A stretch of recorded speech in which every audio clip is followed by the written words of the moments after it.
Order! We now come to the backbench debate on International Women's Day, and I call Mrs. Maria Miller to move the motion. Thank you, Madam Deputy Speaker, and it's a privilege to lead this International Women's Day debate on behalf of members of the APPG of Women in Parliament who put forward the application. And I'd like to thank the Backbench Business Committee for their continued strong support for this debate as an annual event. And I want to start by sending my thoughts and prayers to the family and friends of Sarah Everard, who are going through such a painful time. Her abduction has sent shockwaves across the UK. Sarah did everything to avoid danger, and let's be very clear, women are not the problem here. But for many women, this news story will bring back memories of threatening situations they found themselves in through no fault of their own, being sexually harassed on the streets, walking home from meeting friends, anonymous threats of physical violence on social media, sexually assaulted in plain sight in rush hour on public transport on the way to work. Many choose not to talk about this, choose not to report it for fear of not being believed or taken seriously. But the research shows these sorts of events are parts of women's everyday life, and that's why what happened to Sarah Everard feels so very close to home. The shocking findings of the APPG on UN Women's Report published yesterday shows virtually all young women have experienced the threat of violence in public spaces. And indeed, 3 in 4 of women of all ages have experienced sexual harassment. So while the raw facts may show it's rare for a woman to be abducted, the experience of young women is that the fear of sexual harassment, or worse, is ever in their mind. On a night out at the pub, threats to their physical safety on social media, or for 1 in 6 women who will be stalked in their lifetime, the fear of attack is very real. So rather than telling women not to worry, listen to our experience. Understand why so many women in this chamber relentlessly campaign for change to make women feel safer by stopping the harassment and threats of violence in the first place. We should not accept a culture of violence towards women. We should not be complicit in covering it up, and we need to give women effective mechanisms to report what happens, to expose the scale of the problem, to call it out publicly, and to punish those who perpetrate this culture of fear. Reflecting on the last 12 months women have gone through, in terms of their response to the challenges presented by coronavirus, at home women have been prominent in delivering on the front line of health and social care, with 2 women professors, Sarah Gilbert and Catherine Green, both helping pioneer a global solution to the pandemic. In the US, Kamala Harris has become the first woman to be elected Vice President of the United States, shattering another glass ceiling in the political world. And even closer to home, you, Madam Deputy Speaker, who became the first woman to ever hold the role of Chairman of Ways and Means, bringing your infinite wit and wisdom to that important role. And while acknowledging these significant milestones, the pandemic has also brought existing inequalities into sharp focus too.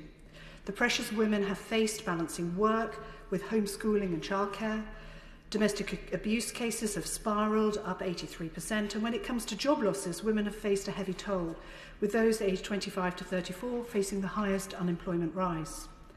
The government's mission of levelling up is very relevant to women, and to mark International Women's Day 2021, my message and hope is that a focus on levelling up for women is in place now more than ever before, both here in the UK and across the world. We have record numbers of female MPs, yet still men outnumber women 2 to 1 in positions of power. A 50-50 cabinet would help ensure women's voices are heard where they need to be, right at the heart of government. And this week, as part of a whole host of International Women's Day celebrations, we heard from the parliamentary archivist Mari Takiangi about the remarkable contributions of early women MPs and the huge impact they had on lawmaking, how they spoke out 100 years ago in this place about the most sensitive of crimes against women, like FGM. These stories of courage can be seen in the work of women elected to this House today. Women like my right honourable friend, the member for Maidenhead, whose courage means that we have world-leading domestic abuse legislation and the Modern Day Slavery Act, a blueprint for others across the world. Now, becoming a Member of Parliament is something we need more women to aspire to. So I warmly welcome the Women and Equalities Committee's inquiry looking at the actions taken on gender equality in the House of Commons. And I hope that we can conduct a second gender-sensitive audit as soon as possible, with a body identified for being responsible for putting its recommendations into practice. Above all, in 2021, we need this year to be the year that we finally grasp the nettle of online abuse, which so badly affects women, particularly those women in public life. We need the forthcoming online harms bill to be more than a set of regulatory guidelines. We need laws that make it clear that online abuse is a crime, particularly with regards to posting intimate images online without consent. A safer, more respectful environment online will also lead to a kinder politics too. I really believe that. And in the meantime, let's stand up to those who gratuitously abuse women online, particularly women MPs and journalists, to help make sure that more women choose to stand for election and to be leaders in our media too. Women face barriers here in Westminster, but the same is still true of other sectors. In healthcare, for instance, where women account for more than 3/4 of the workforce, yet fewer than half have leadership positions.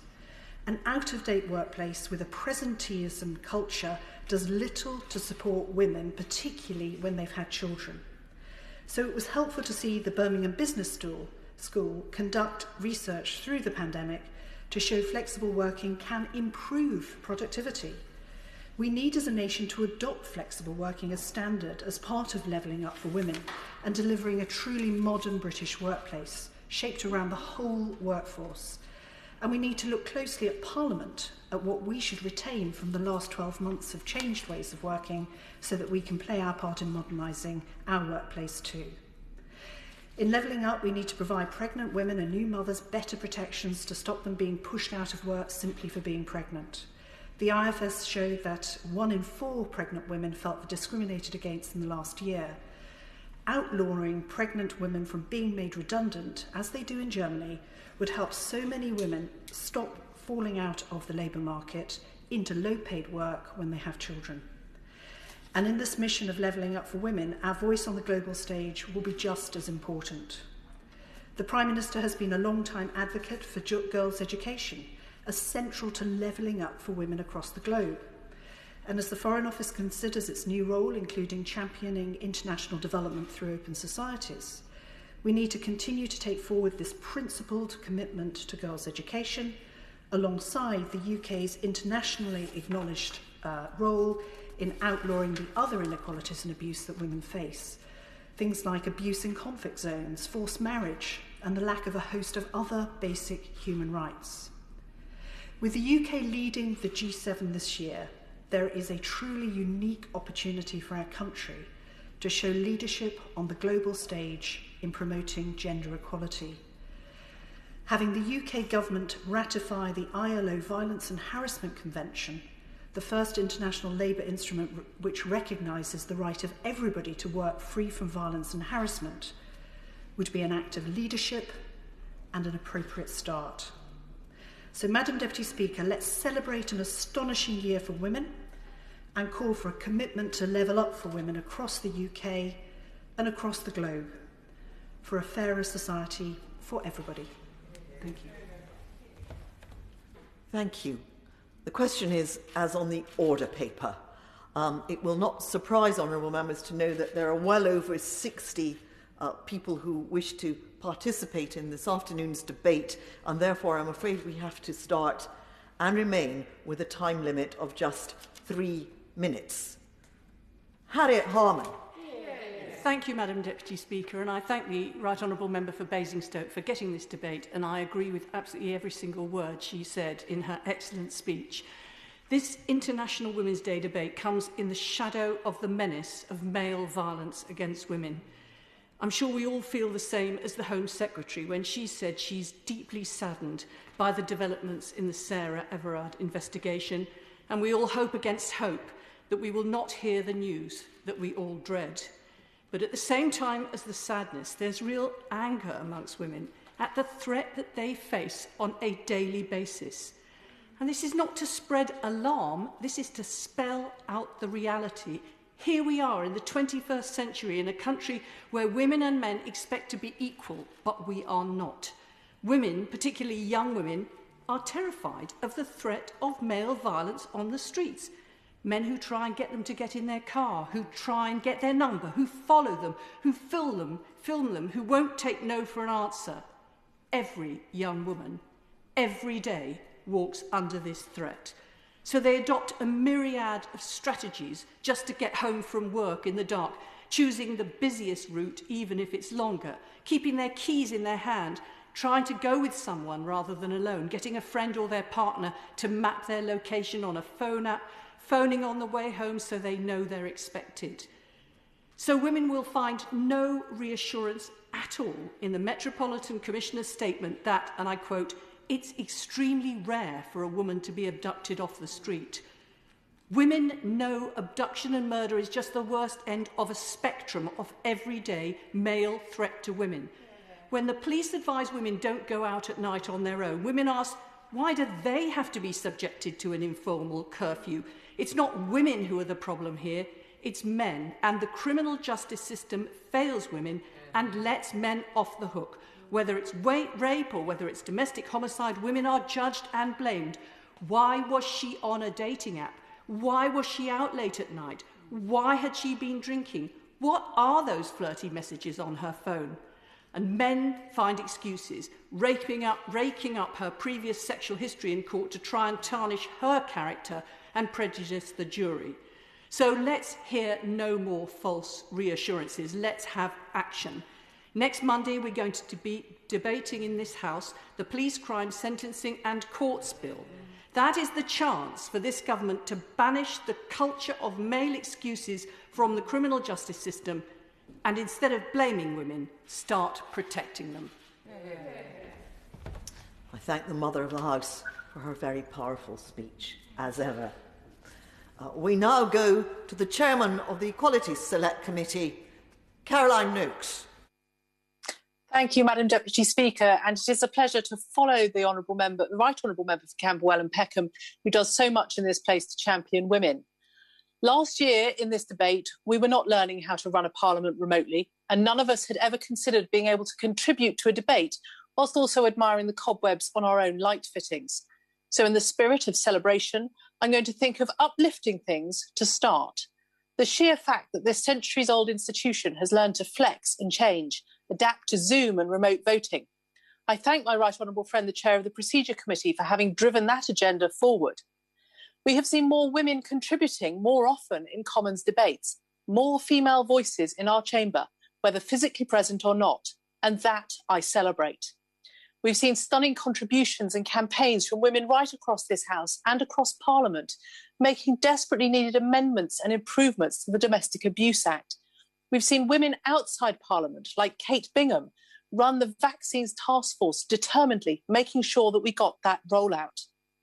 We've heard from my right honourable friend, the Secretary of State for International Trade and Minister for Women and Equalities, of her support for the normalisation of flexible working. That could mean so much to women, and I look forward to an employment bill coming forward that will champion that. But, Madam Deputy Speaker, it is impossible for me to turn my contribution today into an unabashed celebration. It is not going brilliantly for all women, not here, not anywhere. The Honourable Member for Birmingham Yardley will speak later, and I know she will have had to update that hideous, depressing list she is going to read out and add the name of Sarah Everard, so tragically killed whilst just walking home.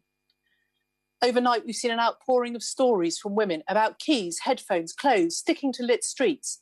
We all know the reality is you will not be attacked by a stranger, but the fear is there and the fear is real. And on this International Women's Day, let's champion all women. Gay women who don't need conversion therapy, trans women who wanted to be treated with respect and fairness.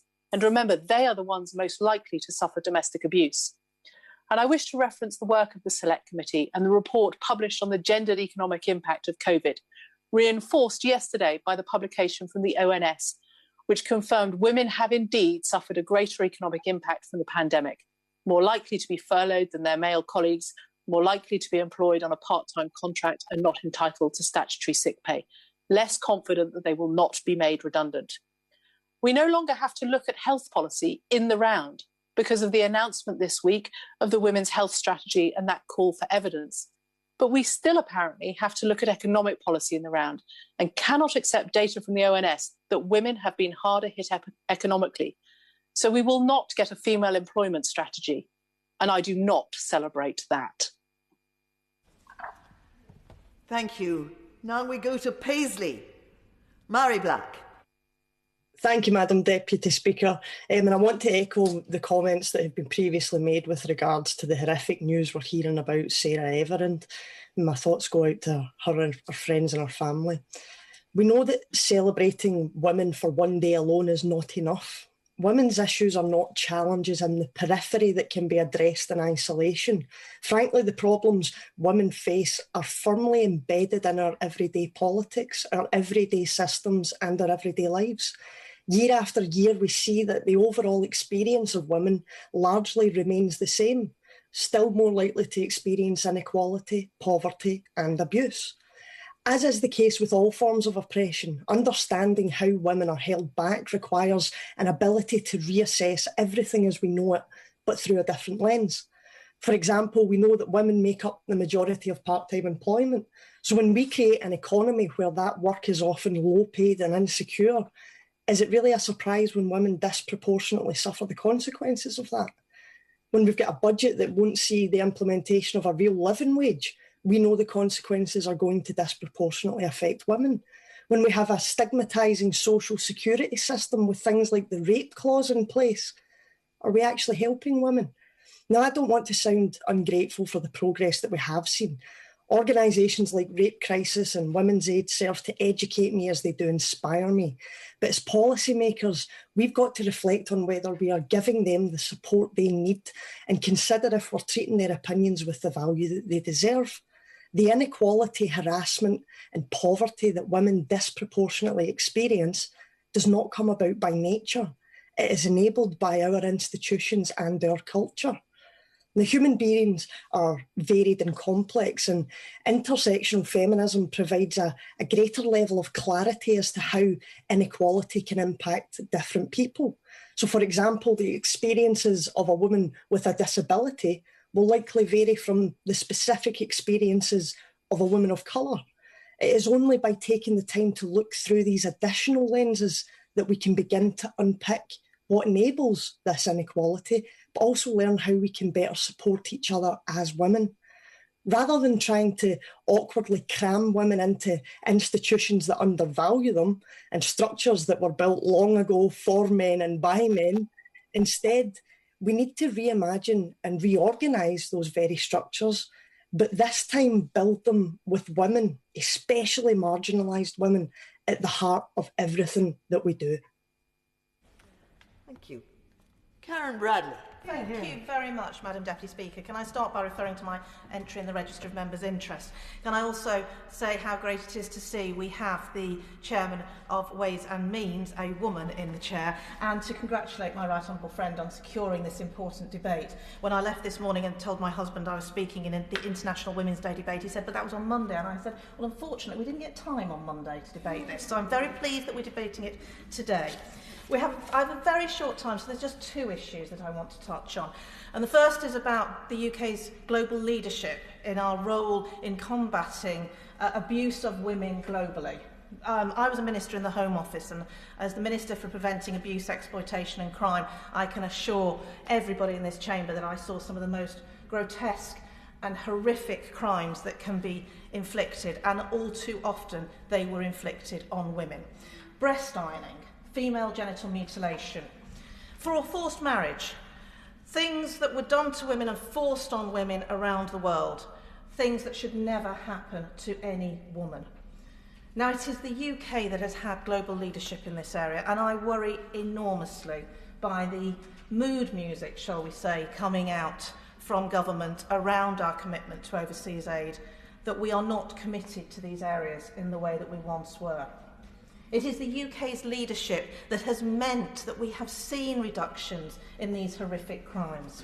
It's also the UK's leadership that's seen the focus on 12 years education for girls, something that the Prime Minister championed as Foreign Secretary. It's the UK's leadership around modern slavery that affects men and women, but it is women who are predominantly affected by it. And let's be clear, it was our overseas aid that stopped Ebola from becoming a global pandemic. These are real things that our aid budget has helped to deliver. And I, for one, am desperately, desperately worried that we may be seeing this as a nice to have rather than an essential.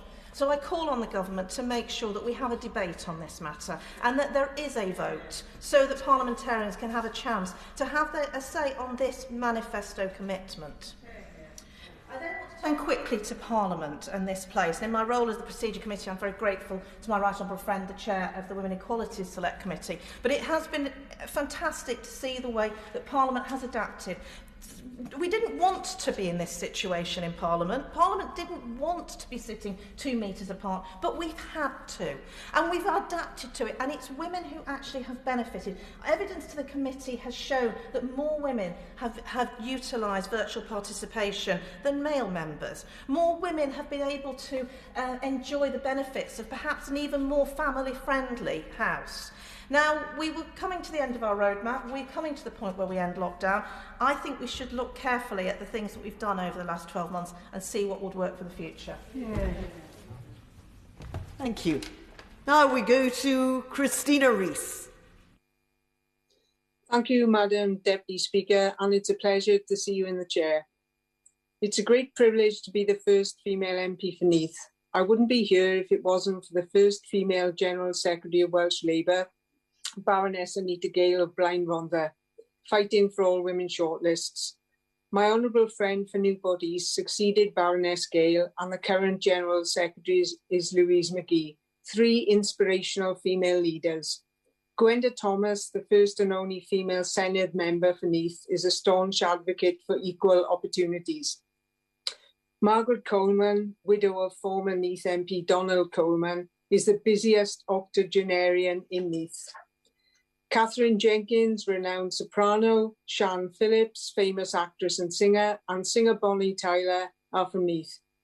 During the 1984 miners' strike, women were at the front of picket lines, organised Valley support groups and kept spirits up across South Wales. Pride was filmed in Onllwyn Welfare Hall, called the Palace of Culture by my dear friend Howard Francis. Dove Workshop was formed during the strike by women, for women. Its founders were Hevina Heaton, Mair Francis and Leslie Smith. Dove Workshop retrained women to gain qualifications and is the birthplace of the Community University of the Valleys. Women are pioneers in sport. As a former Welsh squash international with over 100 caps and the only female Welsh squash international coach, I was awarded the Sport Wales Female Coach of the Year in 2008 for my contribution to squash. I'm proud of our current Welsh squash senior internationals. Tesni Evans, ranked world number 9, Commonwealth bronze medalist, British champion 2 years running. Emily Whitlock, former world number 12. Ellie Breach, age 15, and her sister Millie, age 13 from Neath, both age group Welsh internationals. Squash Wales held an International Women's Day virtual session with Tesni, and over 40 women across Wales joined in. And I'll continue to fight for squash to become an Olympic sport.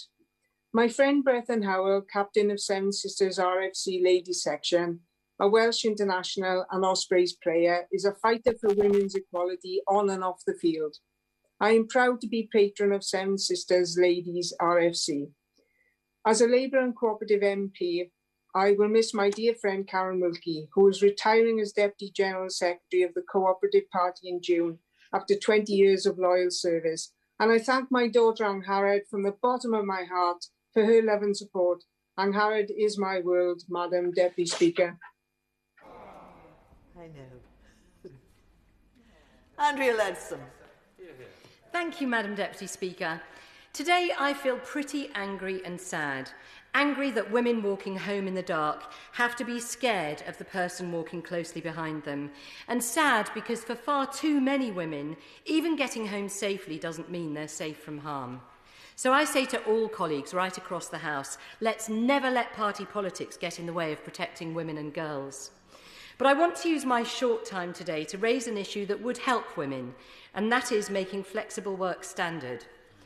In 1995, I was working for Barclays. At the age of 32 and 5 months pregnant with my first child, I was promoted to senior executive. Of 240 senior execs, only 8 were women. I was told that taking on this massive new job would mean coming back quickly from maternity leave, and I naively leapt at the chance. 3 months after Fred was born, I had fallen in love with him, but he didn't sleep much, and I was under huge pressure from my male boss to go back to work. I won't dwell on it, but after postnatal depression, 18 months holding down the job while seeking to go part-time, and 2 miscarriages later, I took legal advice. The head of the UK bank had said, "We've managed without female directors until now. We certainly don't need part-time ones."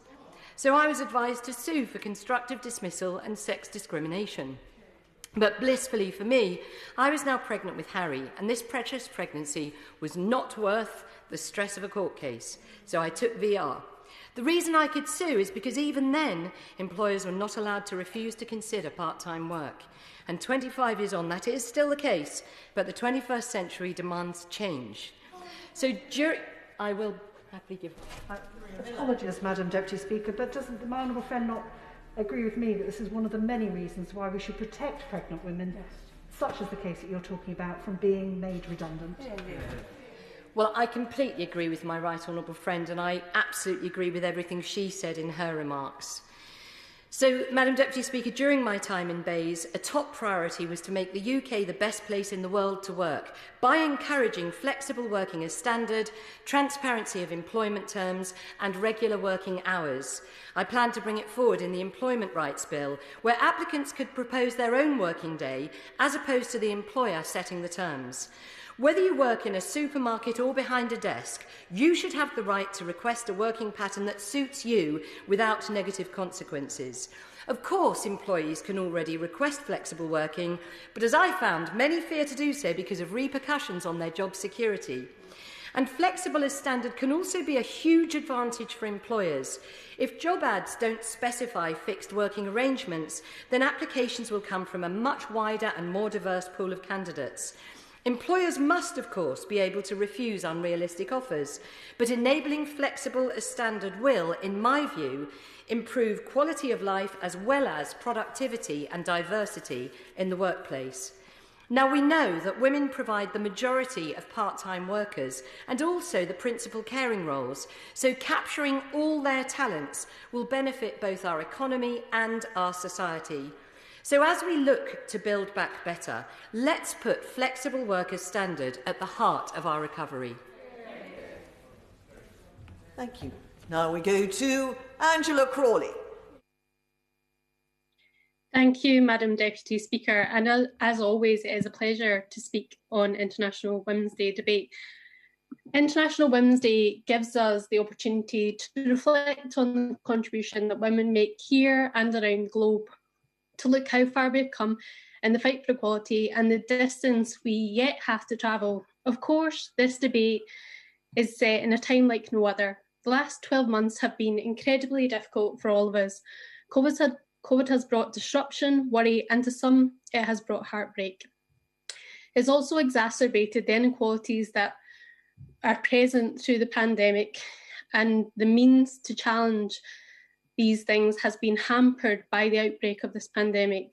And sadly, that has exacerbated the inequality further between men and women. Only 9% of working class women in the UK can work at home, with sectors that are most severely affected being dominated by women, such as hospitality, healthcare, schools, and nurseries partially open. It is women who are taking on most of the unpaid care, reducing their hours or giving up employment to look after children. It's also women who are more likely to care for their older, disabled relatives and neighbours. And sadly, it is also women who will be trapped in their homes, self-isolating with an abusive partner. Yet despite this, women and girls in the UK have been largely invisible from the debate and excluded from decision-making. Hundreds of billions of taxpayers' pounds and money has been spent without considering specific challenges women are facing. For example, the LSE in January reported 71% of women in the UK were in some form of employment, and 3 months later than that had dropped by 5%. If they remained in employment, women have seen their work volumes increase and have also experienced job loss. Madam Deputy Speaker, furlough impacts 2.3 million women in January this year, and while extension is welcome, there should not be a cliff edge to that support. Now, the uplift to universal credit worth £1,040 a year to claimants is due to be axed later this year as well, and that must not happen at all at any time. Women have been adversely impacted and are the worst affected in this pandemic. Madam Deputy Speaker, there have been a few silver linings to the pandemic, and the opportunity for women to work from home and have flexible working is more important than ever. And I would call on the government to take into consideration the Women Equalities findings in this regard.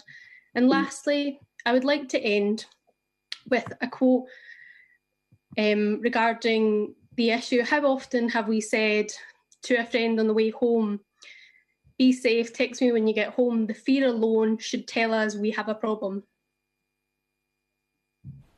Thank you. Now we go to the Father of the House, who I recollect has taken part in this International Women's Day debate on every occasion I have observed over the last 25 years, long before it was fashionable.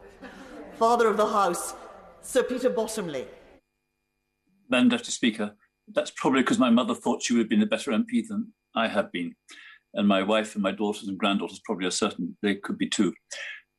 I want to recognise there's been progress, but I also want to join the Honourable and Right Honourable Ladies, colleagues who've spoken so far, and we will listen in silence to the next speaker giving the roll call of those who've been killed by men. I echo the remarks that have been made and that will be made, that cuts in our target for the UN overseas aid will predominantly hit women. The women who I've been dedicated to since I was a trustee of Christian Aid, since I served on the Select Committee on Overseas Aid in the 1970s. And I hope that the House will have an opportunity of saying the government should stick to the promise that was proudly in my party's Conservative manifesto at the last election. Domestically, it's not a question of most men behaving well most of the time, and no one can claim to be perfect. It's not a question of why are most women in a worse position.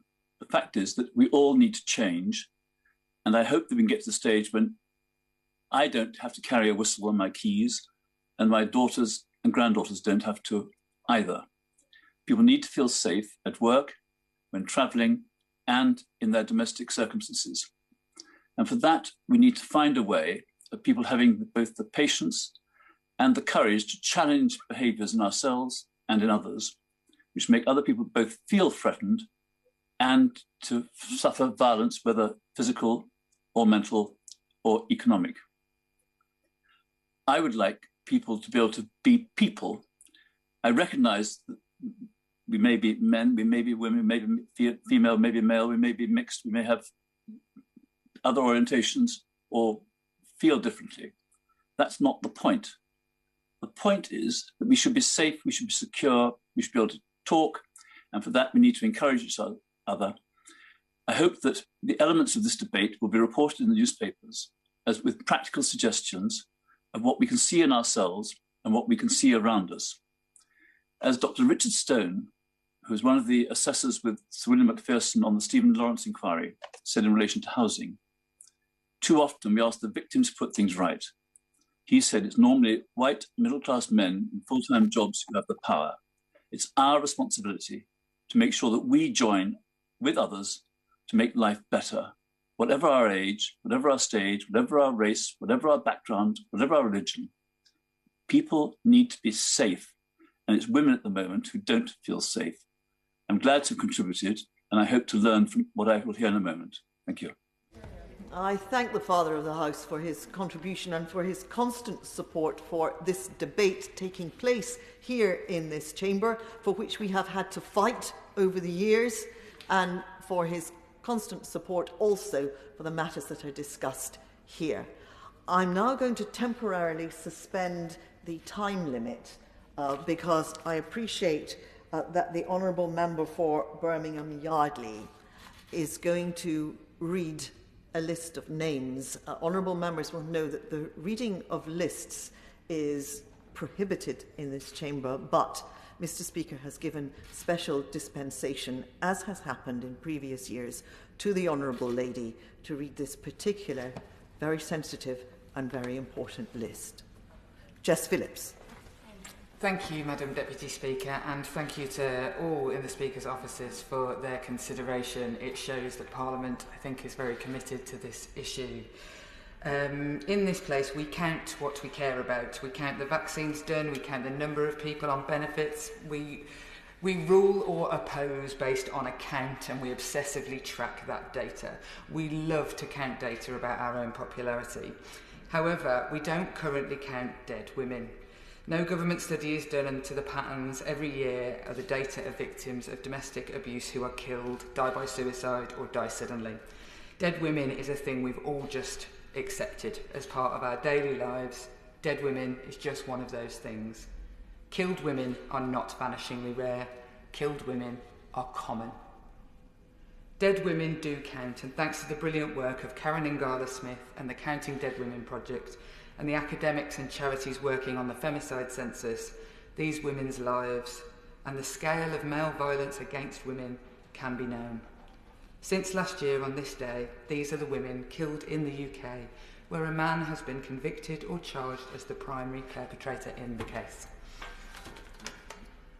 Vanita Knoll, Tracy Kidd, Nellie Mustafa, Zahida B, Josephine Kay, Shadika Mohsin Patel, Maureen Kidd, Wendy Morse, Nagiba Alariki, Elsie Smith, Kelly Stewart, Gwendolyn Bound, Ruth Williams, Victoria Woodall, Kelly Fitzgibbons, killed alongside her 2 daughters, Caroline Walker, Katie Walker, Zubaydah Salangi, Betty Dobbin, Sonia Calvi, Marianne Ishmael, Daniela Espirito Santo, Ruth Brown, Denise Keane Barnett Simmons, Jadwiga Sigjelski, Emma Jane McPartland, Louise Atkinson, Silk Hirschon Jones, Hyacinth Morris, Louise Smith, Claire Perry, Aya Hashim, Melissa Belshaw, Yvonne Lawson-McCann, Lindsay Alcock, Anita Zadun,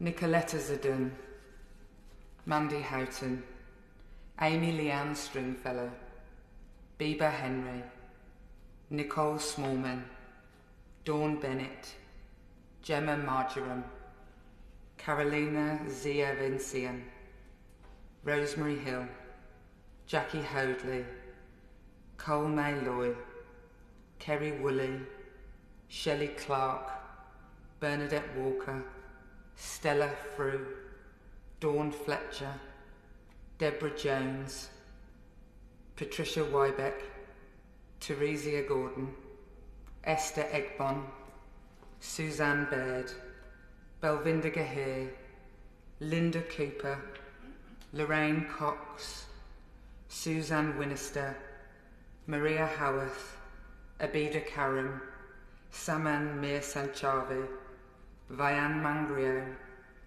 Purna Kameshwari Sivaraj, killed alongside her 3-year-old son, Louise Rump, Julie Williams, Rhonda Humphreys, Nicole McGregor, Angela Webber, Carol Wright, Sarah Smith, Ildiko Betesan, Kimberly Deakin, Mary Gladders, Paula Leather, Caroline Kyle, Lauren May Bloomer, Hansa Patel, Helen Bannister, Marta Vento, Andrea Rodriguez Guilherme, Joanna Baruca, Azaria Williams, Catherine Granger, Eileen Dean, Sue Addis, Carol Hart, Jacqueline Price, Mary Wells, Tiprat Argatu, Christy Fruin,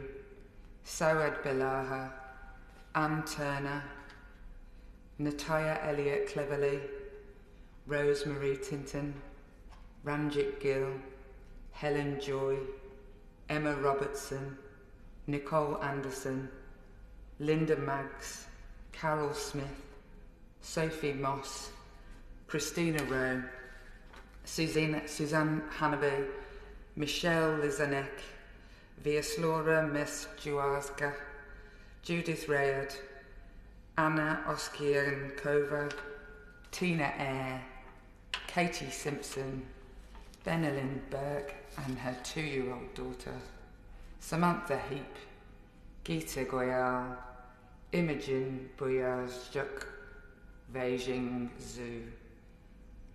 There has been much debate over what I would say at the end of the list. Her name rings out across all of our media. We have all prayed that the name of Sarah Everard would never be on any list.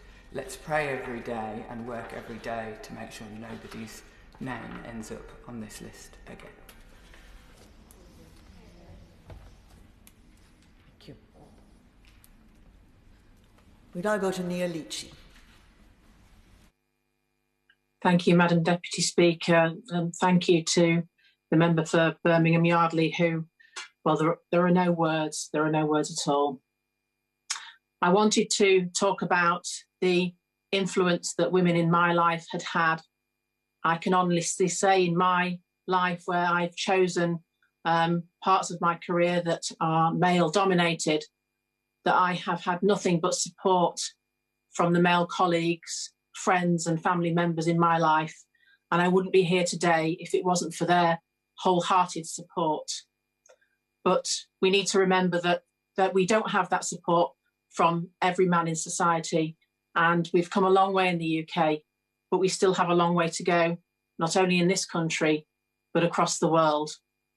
And I just wanted to reflect today on the commemoration of Beatrice Shilling and the now renowned engineer, and the gold star she was awarded by doing a lap over 100 miles an hour around Brooklands. And it reminded me of my own grandmother, who in the 1930s and throughout the Second World War was a military dispatch rider on a motorcycle. And she travelled the length and breadth of the country on her own. And when I started to drive as a young woman, she would ask me where I'd been. And she could never understand where I'd been when we were talking about motorways. And I had to talk to him in A roads and B roads, because that's how she navigated the country. And sometimes, quite often, in blackouts where she had to navigate the country totally in the dark. And I'd also like to pay tribute to my own mother, who in the late 1950s became a police officer. There were so few women police officers in those days. Her police number was 5. And she was seen as a great talent, and she became a detective. But in order to go into the CID in those days, you had to have special dispensation to become a female detective if you were under the age of 21. And if without their stories, without them recollecting what they'd been doing and what I could do in being fearless and going out there and doing the job that I wanted to do, and to work with both male and female colleagues and friends to be able to put something back into society, I wouldn't be without their advice today. And so I'd just like to pay contributions to those women, those working women, and our colleagues, our male colleagues, who continue to support the great moves forward. And I'm so proud to be here, and I thank you all very much. Thank you. We now go to Aberdeen. Kirsty Blackman. Madam Deputy Speaker, it's 2021. It's more than 100 years since women got the vote. It's more than 50 years since the Equal Pay Act. We've come such a long way. And Although we're standing on the shoulders of those who've come before us, who fought for equality, we have still got such a distance to go. My children, Madam Deputy Speaker, are growing up in deeply unequal worlds with deeply unequal experiences. They're pigeonholed, they're stereotyped, even now in 2021. Little girls are told to be kind, to be nice, to smile. Little boys are told to be brave and be fast and be strong. How often have you picked up a toy teddy bear and looked at it and said he, used the word he to describe it, unless it's got a pink bow? In all of those cases, you will say he for those things. Now, that is because this is drummed into us. This is the way our society works. We must, Madam Deputy Speaker, we must consider this. We must look at stereotypes, and we must always consider intersectionality, and we must check our own privilege. Younger women, ethnic minority women, bisexual women, trans women and disabled women are more likely to be domestically abused. Terry Pratchett wrote that evil begins when you begin to treat people as things. But I also think that it begins when you remove anyone's agency, or when you remove the right to make their own choices. Before we embark on criticising a focus that someone has, we should all check our own actions, and we should check our own privilege. We have got the ability to fight on behalf of others, but we've got that ability because we've got our own agency and we've got our own rights to make choices. Before we can fight for anyone else, we need to have a measure of privilege that gives us those options and that energy to do so. Madam Deputy Speaker, the social security system and this UK government have done what they can to remove that agency, to remove those choices. We can see that by the number of women who have had abortions during the course of this pandemic and have said that the two-child clause and the rape clause has created the financial situation that has forced them into this position. That is horrendous. Madam Deputy Speaker, in Scotland, we are putting dignity and respect at the heart of our social security system. What we need to do is, instead of drowning out the voices of sideline minority groups with our own concerns, we should be hearing their voices, we should be listening to their voices, and we should be amplifying their voices. Before Me Too, women were experiencing sexual harassment. Before George Floyd, BAME people were being murdered. And before Sarah Everard's murder, women were scared to walk home alone. We should not be waiting until somebody is murdered before taking their voices seriously. Thank you. We now go to Nusrat Ghani. Thank you, Madam Deputy Speaker. I want to congratulate the member for Basingstoke for securing this debate, and I agreed with every word that she said. As for the member for Birmingham, Ladywood, I just hope next year when she's on her feet, she'll be speaking for a much shorter period of time and there aren't so many women killed at the hands of men. And for the member of South Northamptonshire, with your permission, Madam Deputy Speaker, I would like to send her a virtual hug for her brave speech. It's with a heavy heart that we are recognising International Women's Day today, and the mood of the House has once again been dictated by the actions of men, not by the achievements of women. And that's the reality of our day-to-day lives. It is the actions of men that dictate our lives and our choices. And for the next few minutes, I choose to celebrate some phenomenal women in my constituency. In particular, Helen Taylor Thompson. She lived in the village of Nutley, and I unfortunately had to attend her funeral last year. When Helen was around, she was wonderful in providing me with cups of tea and bits of cake. And the reason why Helen Taylor Thompson is so important is at the age of 19, she signed the Official Secrets Act and began working for the Special Operations Executive. But she didn't stop there. Later on, she raised over £3 million and set up the UK's first hospice caring for people with AIDS-related illnesses. It was the hospice where the late Princess of Wales, Hargo, shook hands with a mild-May patient, helping to break the taboo and stigma around HIV and AIDS. And I wonder if Helen Taylor Thompson was a man, if all of us would know her name, but she was a woman, and I want to put her name on record today. When we celebrate the phenomenal vaccination programme, I hope that we don't whitewash the roles of women. I want women like those in my constituency to be recognised. Charlotte Luck, practice manager of the Meads Medical Centre, having done so much work in ensuring vaccines are rolled out efficiently. And Dr. Susie Padgham, a GP based at Saxonbury House Surgery in Crowborough, At one point, she was provided with over 1,000 extra vaccines and she was able to get patients vaccinated at a short period of time. I hope that their stories are heard too. Madam Deputy Speaker, I can speak about the progress of women and about the fear and prejudice that we face, but I want to talk about the plight of Uyghur women who are living the nightmare of the Handmaid's Tale, and in particular the brave woman Rahima Mahmood, who is a Uyghur survivor, and we should carry her on our shoulders as she fights for the plight of women. Women who are forced into being sterilised, forced abortions, having their children removed, all because they are Uyghur and based in Xinjiang. I hope that we can do much more within our power to try and support them. Madam Deputy Speaker, it is a pleasure to be speaking at this debate today, but it would be far more powerful in the future that we had more than just 3 minutes to talk about the phenomenal progress that women have made and the more work that we have to do going forward. Wendy Chamberlain. Deputy Speaker, and I congratulate the Honourable Member for Basingstoke for securing this debate. International Women's Day is supposed to be a celebration, but even before the last 24 hours, given, for example, the progress of the Scottish Parliament's inquiries into the handling of harassment complaints and more generally the notably more negative impact of the pandemic on women across so many areas of their lives, it hasn't really felt like something worth celebrating. The Speaker reminded us earlier today that it would be inappropriate for us to comment on the live investigation in relation to the tragic disappearance of Sarah Everard, but I can't help but reflect that, of course, it's not all men, but particularly where men in public positions of trust are guilty of committing acts of violence against women, it could be any man, and women feel compelled to act accordingly. I retweeted a tweet expressing that sentiment last night, and my 16-year-old daughter liked it. She never likes my tweets. The fact that she chose to like that one makes me incredibly sad. I also reflect on my own time in the police service, and indeed I was a trained sexual offences officer.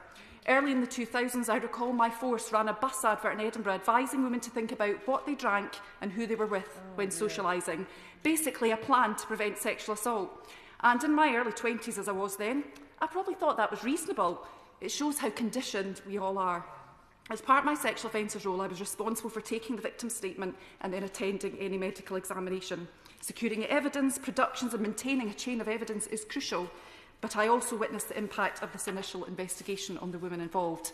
Time is a factor. The length of time for a sexual offences officer to travel to wherever the assault has taken place, to take a statement, travel to the place where the medical exam will happen, the exam itself, not being able to wash or change in that time in order to preserve evidence.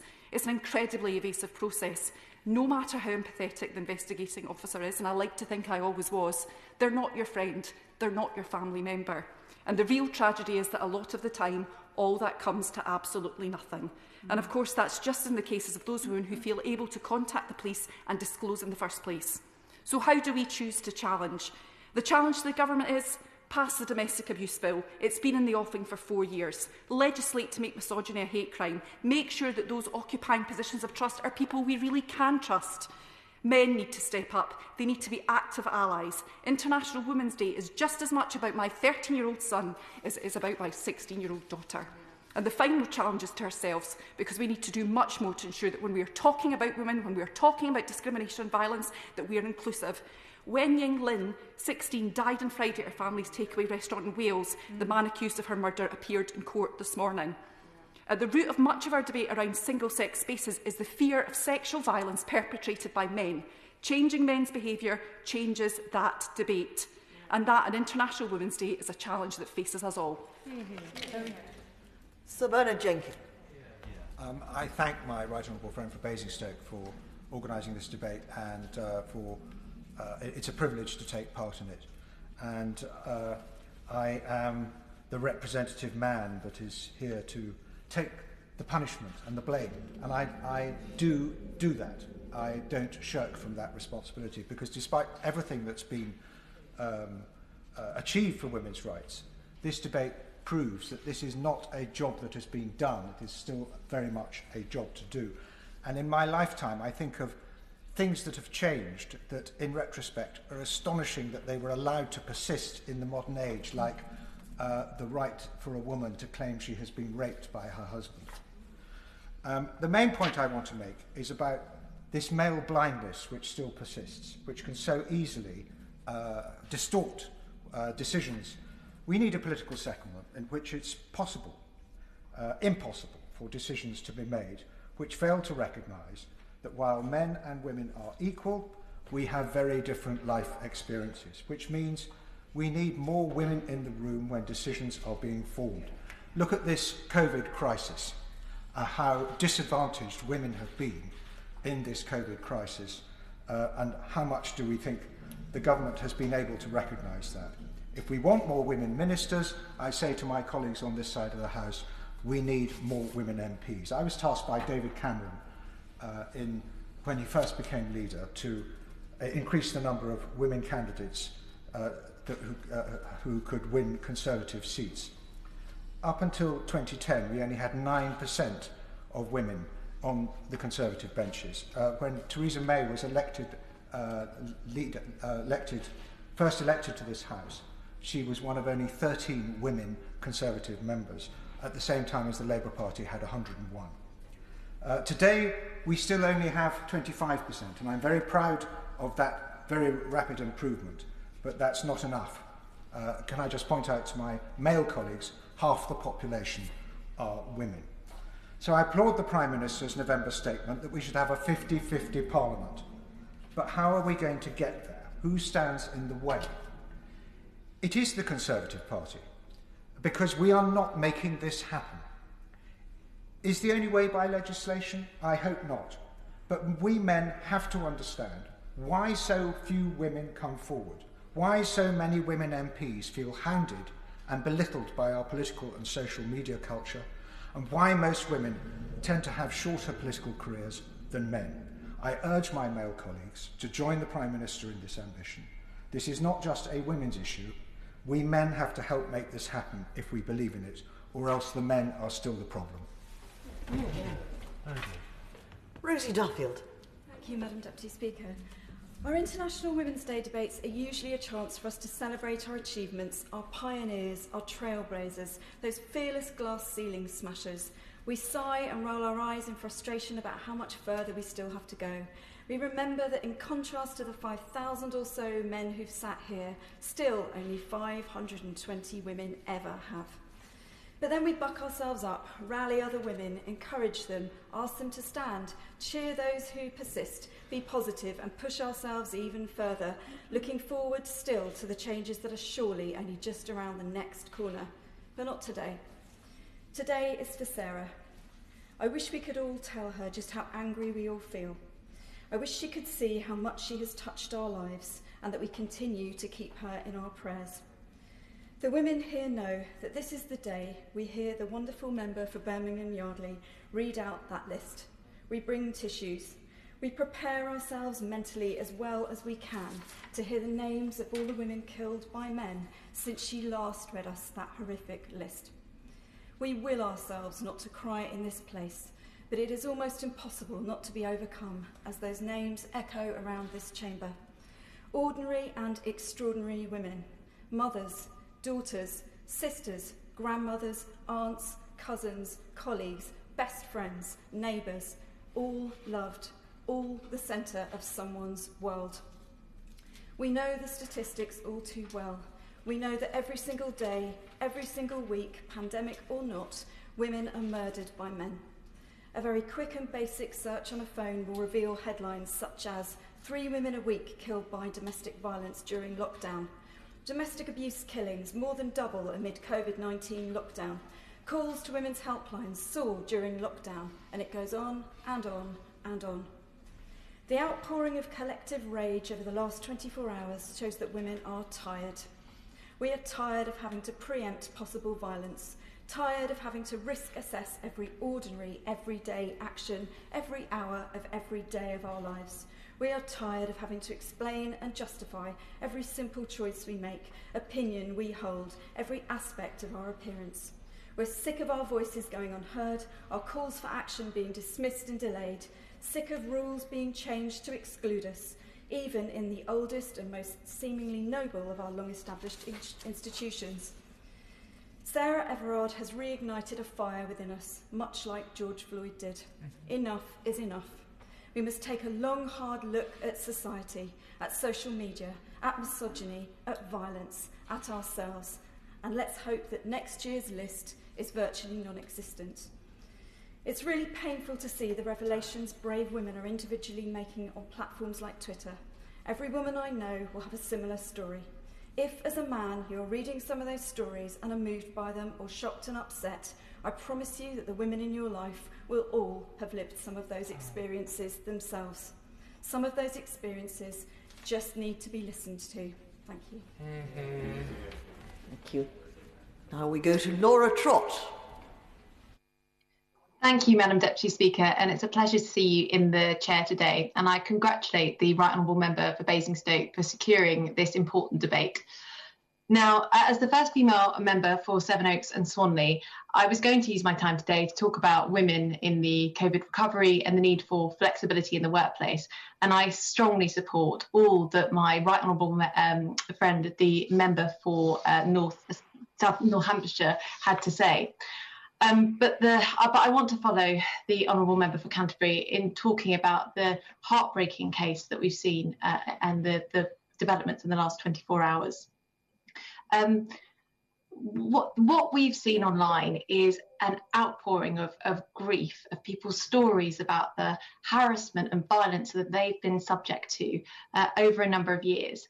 And these experiences, these terrors as you're walking down the street, looking over your shoulder, clutching your keys because you're nervous that someone's going to come up to you and hoping desperately that you're never going to have to use them.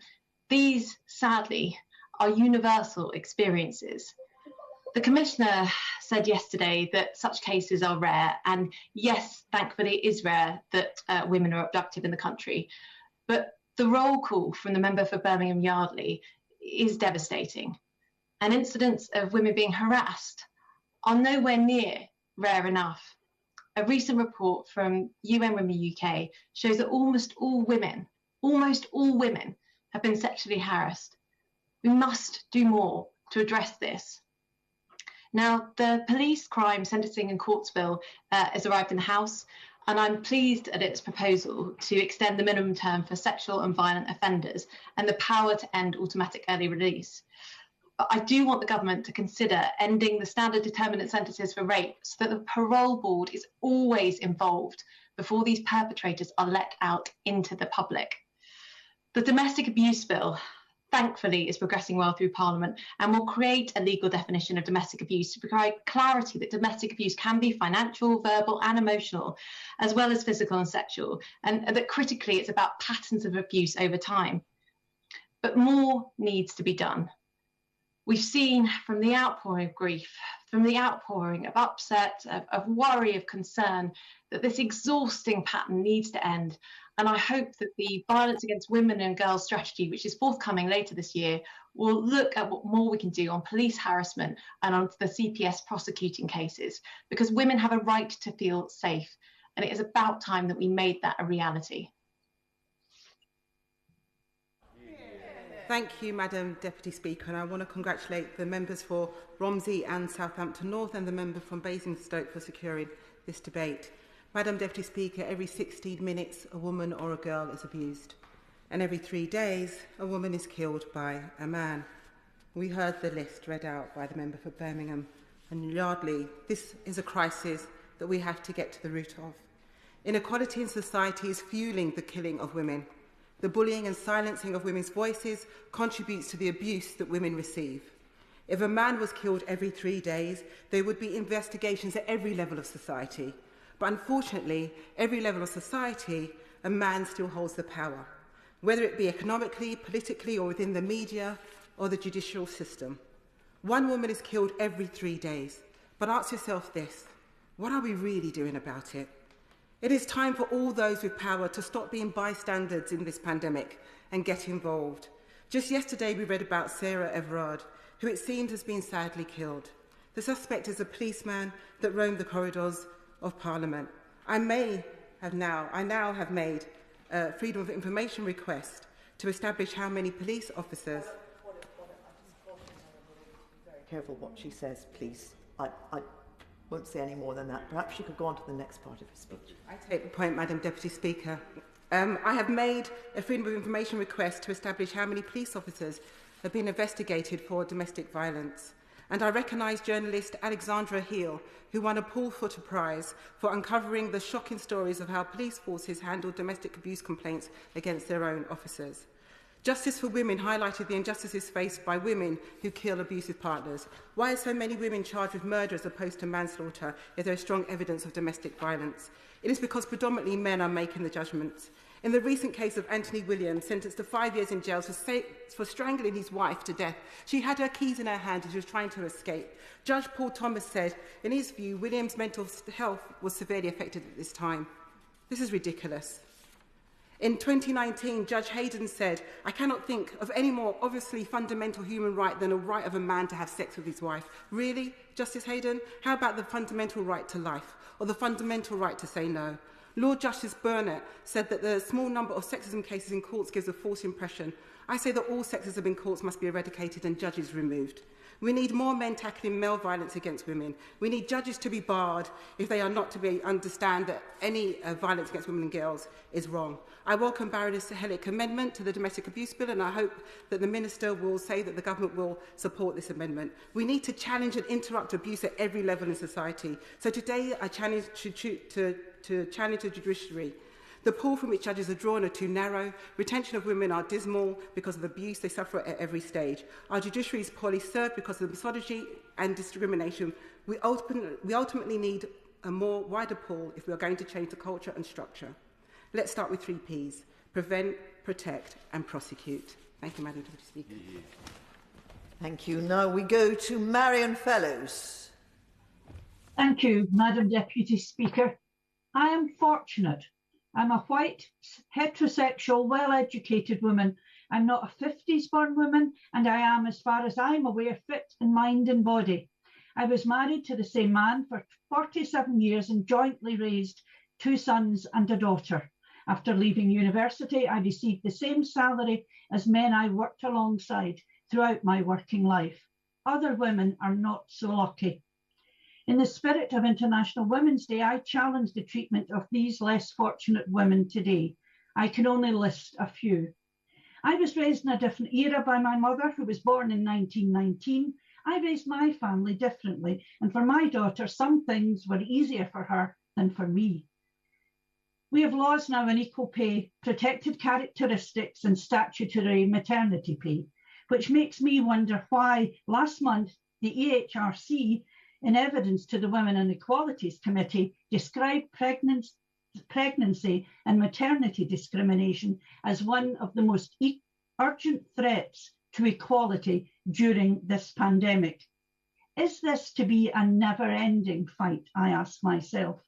This government must introduce redundancy pay gap reporting by protected characteristics and reporting also the numbers of women who have been pregnant or on maternity leave when they were made redundant. I challenge the gender pension gap, which still exists today.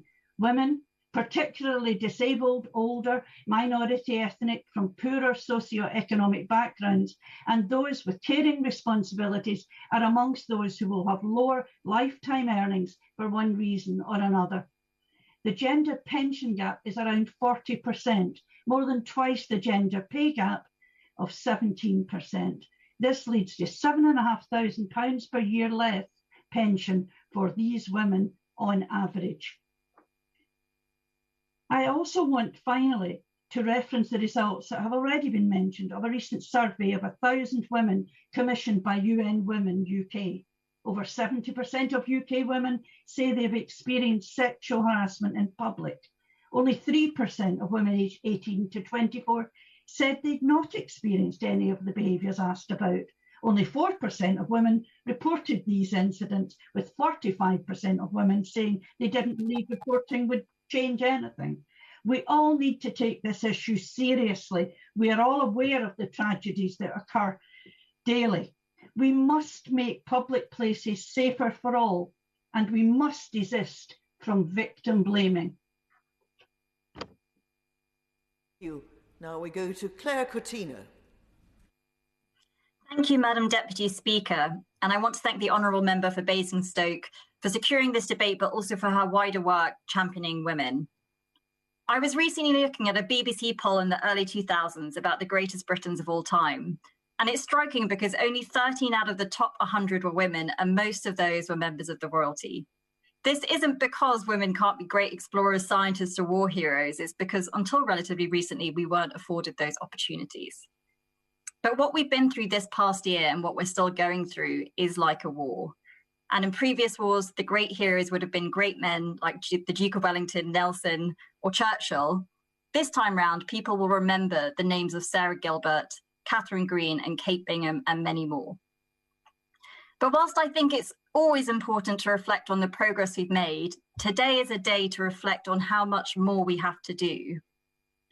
Since before I became an MP, I've been privileged to work alongside brilliant organisations encouraging women to stand in public life, like 50-50 Parliament and Women to Win.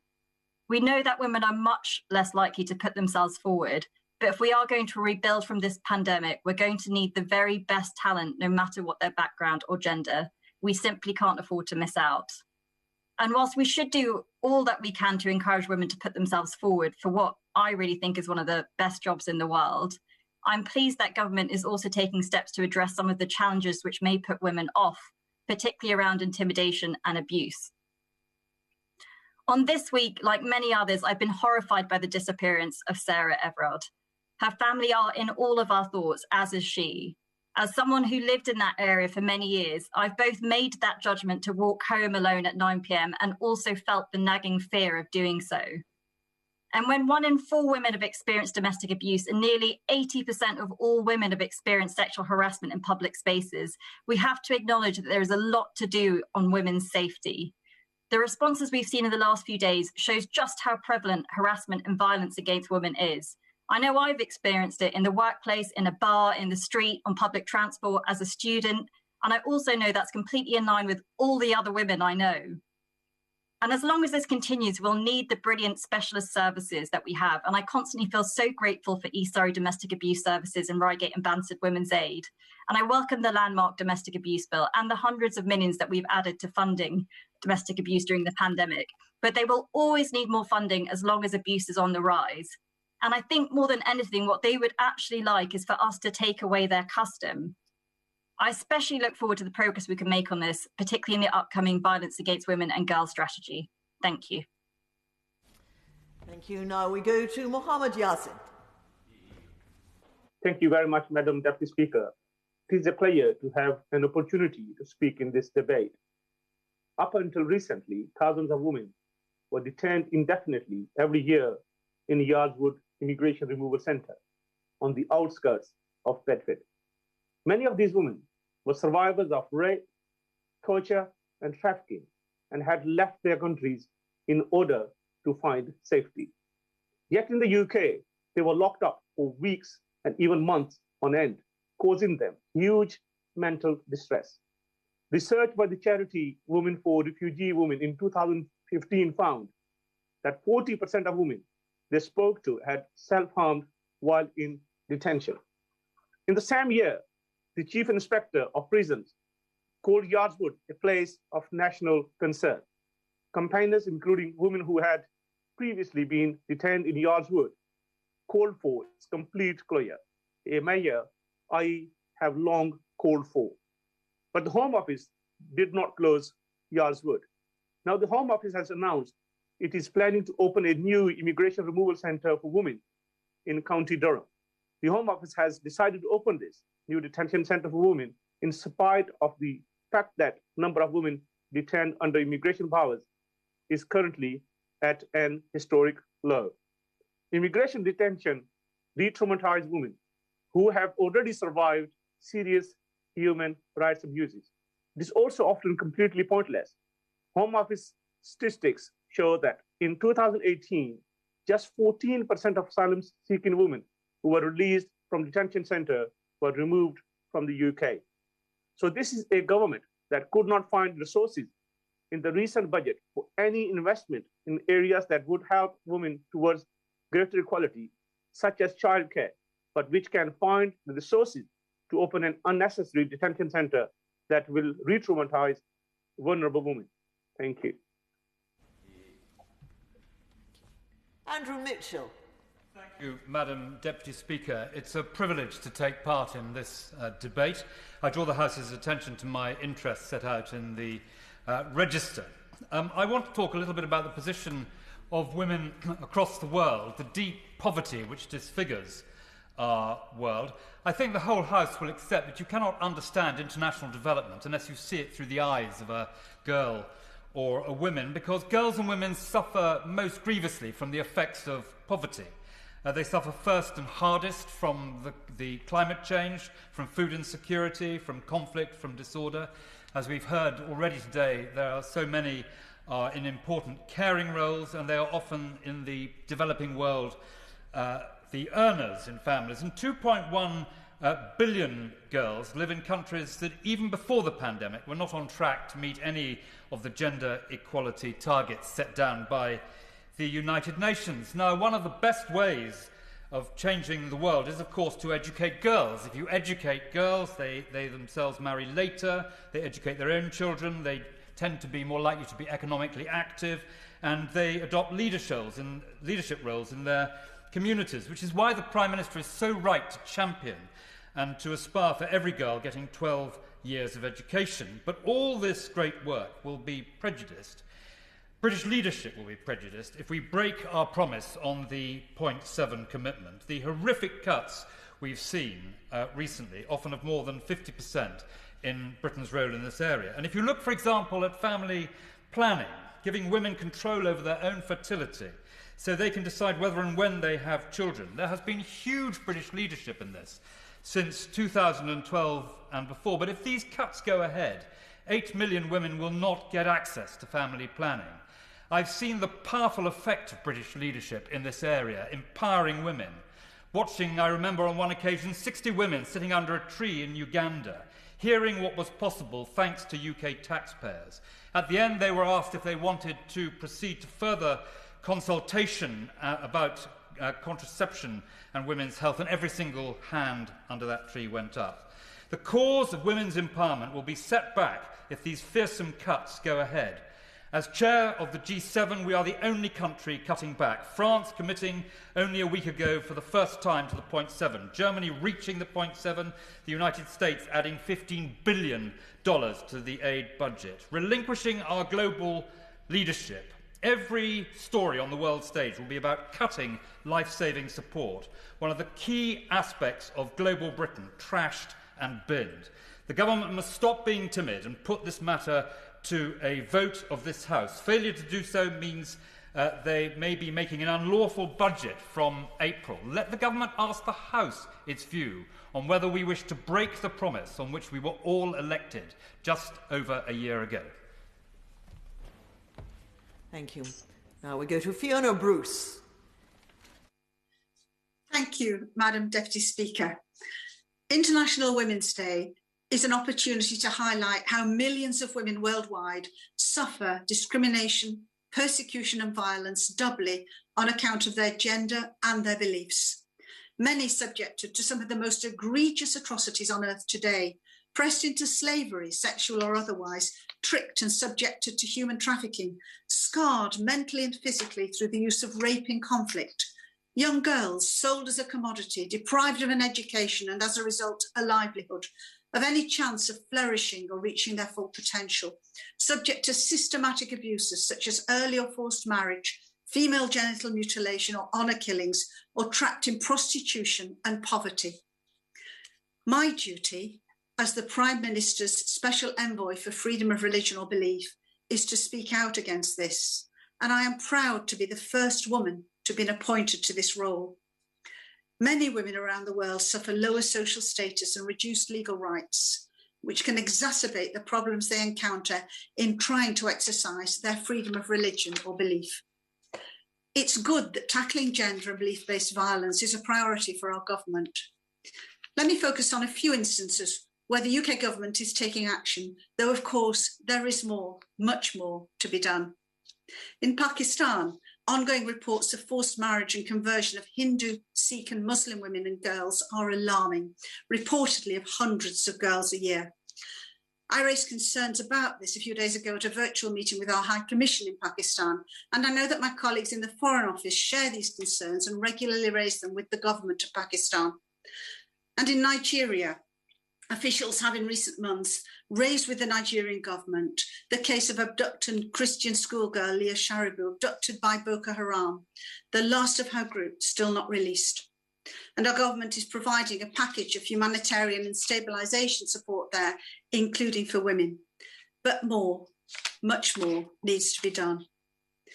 Turning to China, reports of dehumanisation of Uyghur women there are deeply distressing.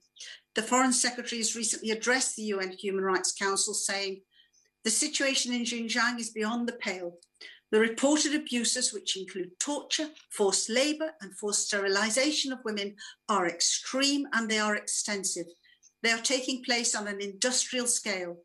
It must be our collective duty to ensure this does not go unanswered.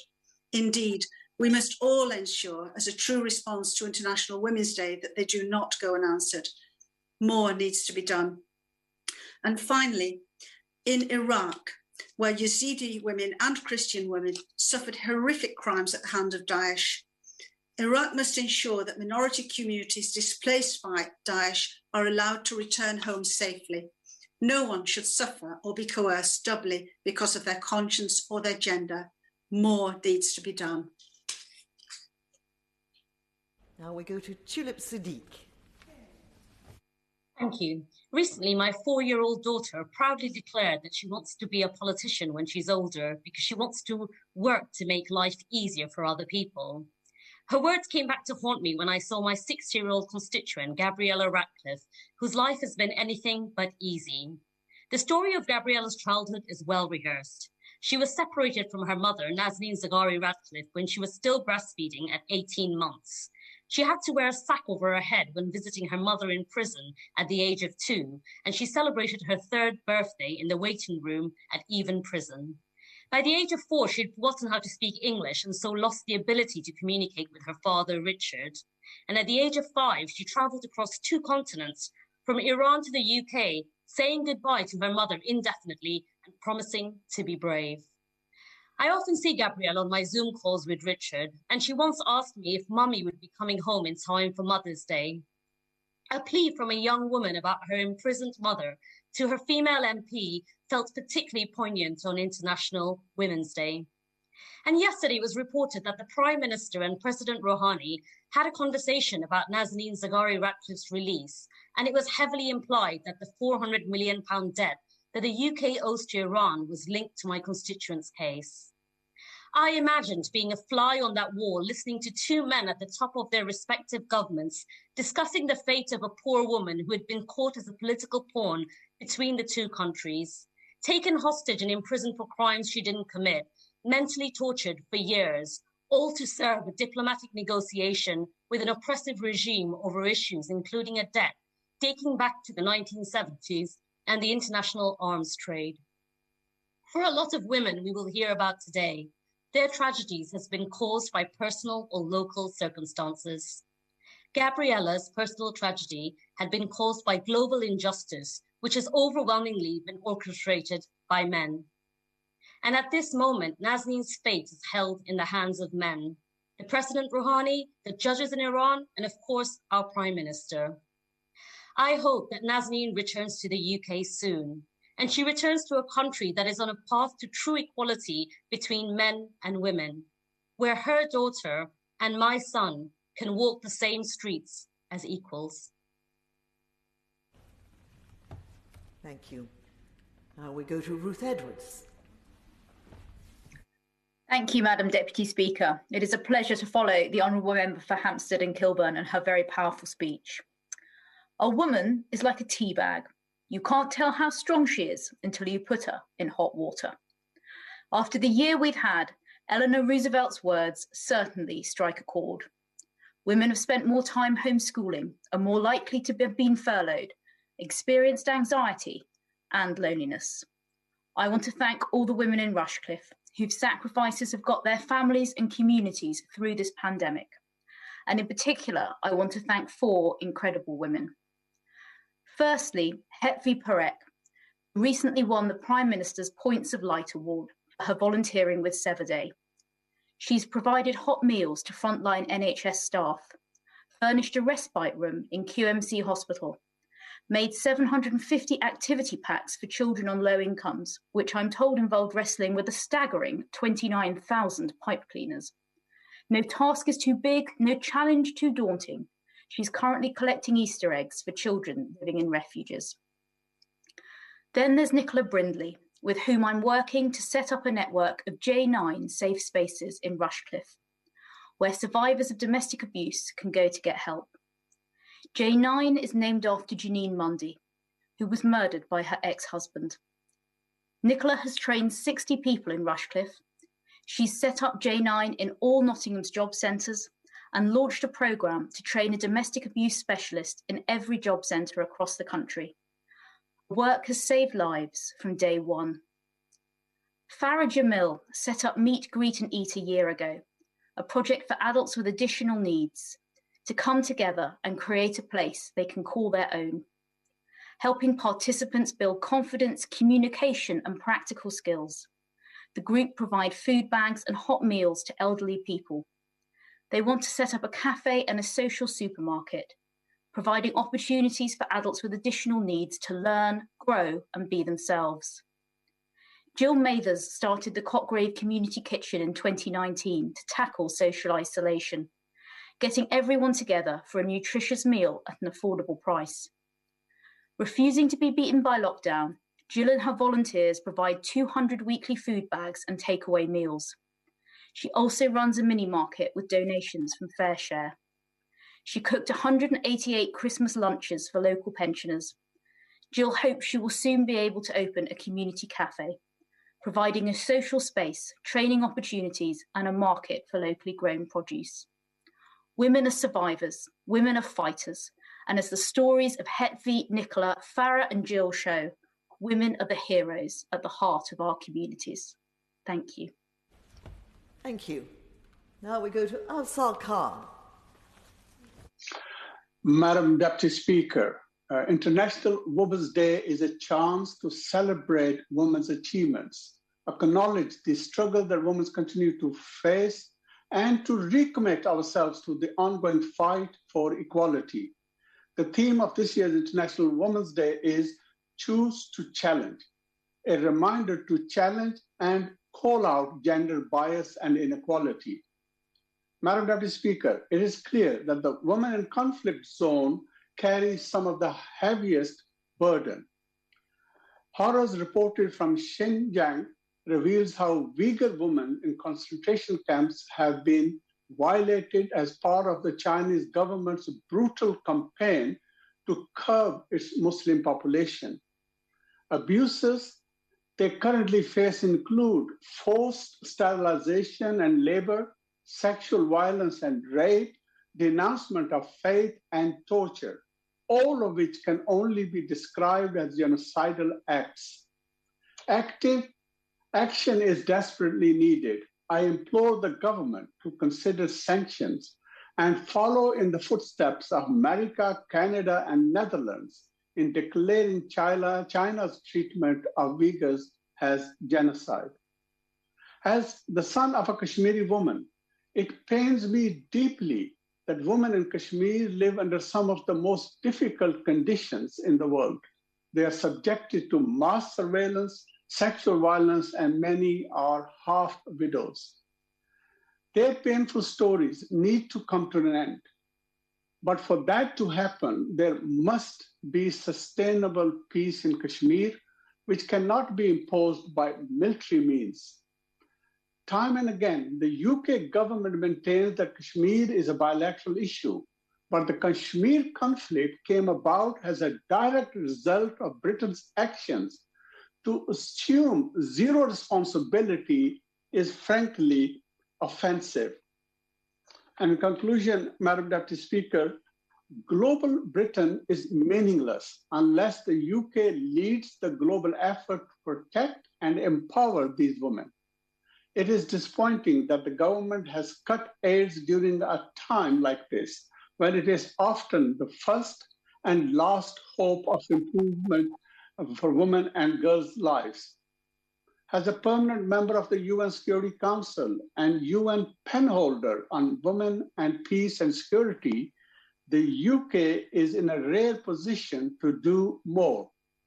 I urge the Minister and the government to grasp with both hands the opportunity that is in front of them to make a genuinely transformational change that will improve the lives of women and girls globally. Virginia Crosby. Thank you, Madam Deputy Speaker. It is a pleasure to follow so many powerful speeches on such an important debate on both sides of the chamber and from all sexes. I take part in this debate knowing we are many in this chamber, but not enough. 220 to be exact were elected in 2019 to represent their constituencies in the House of Commons. It should be at least 325. Actually, we're 51% of the population, so it should be a few more, but I will happily take 325. We have some way to go. Why? Well, historically, this place was built by men for men, as women did not have the vote and could not be MPs until 1918. Its traditions and procedures were developed by and for men, and in the most part, that hangover persists. In 2018, before I came, the UK Gender-Sensitive Parliament Audit was published. It identified barriers to equal female representation in Parliament, including the culture of Parliament with reports of bullying, harassment and sexual harassment, the challenges that working in Parliament poses for family life, including the unpredictability of business and long hours, and the financial impact of standing for Parliament, the online threats, in particular gender-based intimidation, harassment, violence against women parliamentarians and candidates. There has been progress, of course. 220 is an all-time high. Women ministers can now take maternity leave without having to quit. There is childcare and the hours are not quite so long. I'm grateful that I benefit from the stand taken by my colleagues and my predecessors. However, one of the barriers highlighted in the audit has not improved. In fact, it's got worse. Online abuse, intimidation and threats impact all MPs, but I believe that gender-based abuse is the biggest single impediment we have as a parliament and as a country to ever reaching true equality. Without doubt, women receive more abuse than men. Many women in this place suffer horrendous amounts of abuse. Being called a slag, a bitch, a whore, and worse can be a daily occurrence on social media. We refuse to be victims, but we must call it out for what it is, because it's one of the main reasons that women are choosing not to enter politics or public life. I recently called out for everyone in my constituency of Arnismore to stand up to the online hate, to call it out, report it, and to make doing so as normal as the hate itself has become.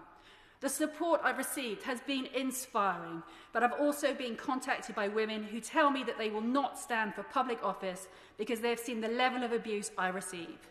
Often it's their families and children that they want to protect rather than themselves.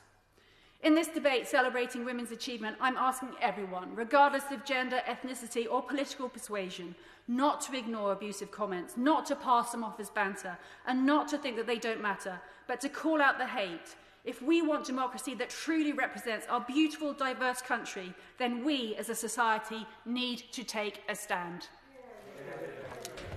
Thank you. Now we go to Yasmin Qureshi. Madam Deputy Speaker. Thank you, Madam Deputy Speaker. It is so important that we have this debate each year to honour the contribution of women across society.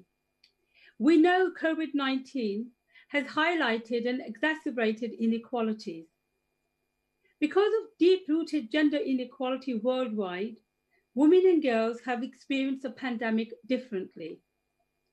47 million women worldwide are expected to fall into extreme poverty this year. 20 million girls, on top of the 131 million out of school before the crisis, may now never return to school. We have seen a huge surge in gender-based violence. In some parts of the world, it's been called a shadow pandemic. Women's sexual and reproductive rights and services have been dramatically reduced. That's why we on this side of the House have been calling for gender analyses in the UK's international response to COVID-19. But instead, the government shut down the Department for International Development. That department was renowned for its work on gender equality around the world. And now, as the Father of the House pointed out earlier, they're slashing the aid budget. The government must reverse its decision to cut its aid from 0.7 to 0.5%. This will threaten lives. Let me give an example. There has been a 60% cut to the International Rescue Committee's health program in Sierra Leone. That helped over 3 million, mostly teenage girls, in a country where 1 in 17 women die in pregnancy or childbirth. The global COVID response has abandoned women and girls. Another program in Rwanda, which was helping over 200,000 young girls, again has been scrapped. On International Women's Day, the member from Edgbaston and I launched a consultation on advancing gender equality in development. Because if we really want to understand how to address structural inequalities in our society and in the world, we need to engage with communities, civil society, and for understanding the international perspective, activists in the global south. I would therefore take an opportunity here to ask the Minister to please speak to the Foreign Secretary and to reverse the aid cuts that are happening, because you are engendering so many women already in difficult circumstances. Only if we will all fight together and stand in solidarity, we can make a better, equal world. Drummer. Thank you very much, Madam Deputy Speaker. And like others, my thoughts are constantly with the family of Sarah Everard.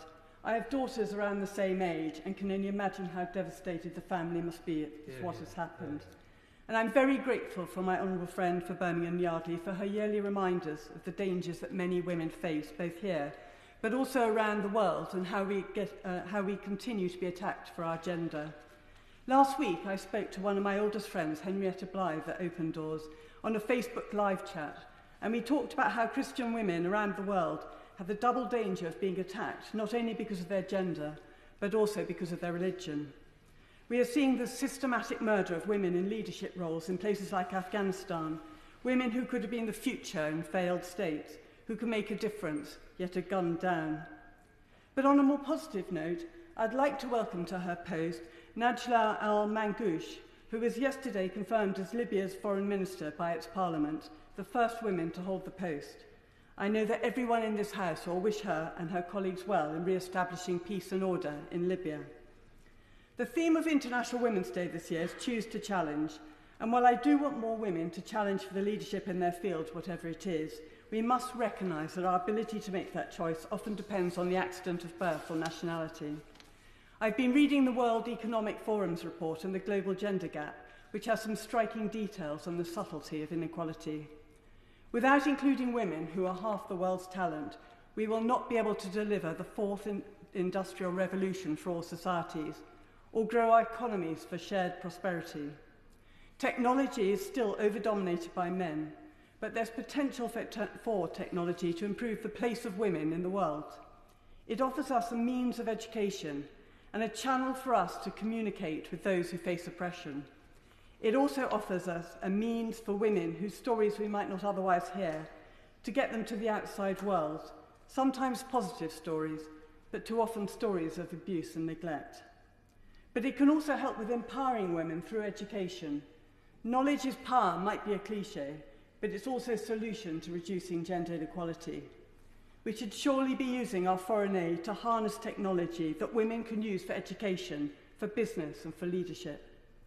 The COVID pandemic has shown us all how we can work differently. And so in the spirit of this day, I choose to challenge every government, every organisation and every NGO to be more effective in using technology directly to empower women and to beat gender inequality. Thank you, Madam Deputy Speaker. Balrabirowadi.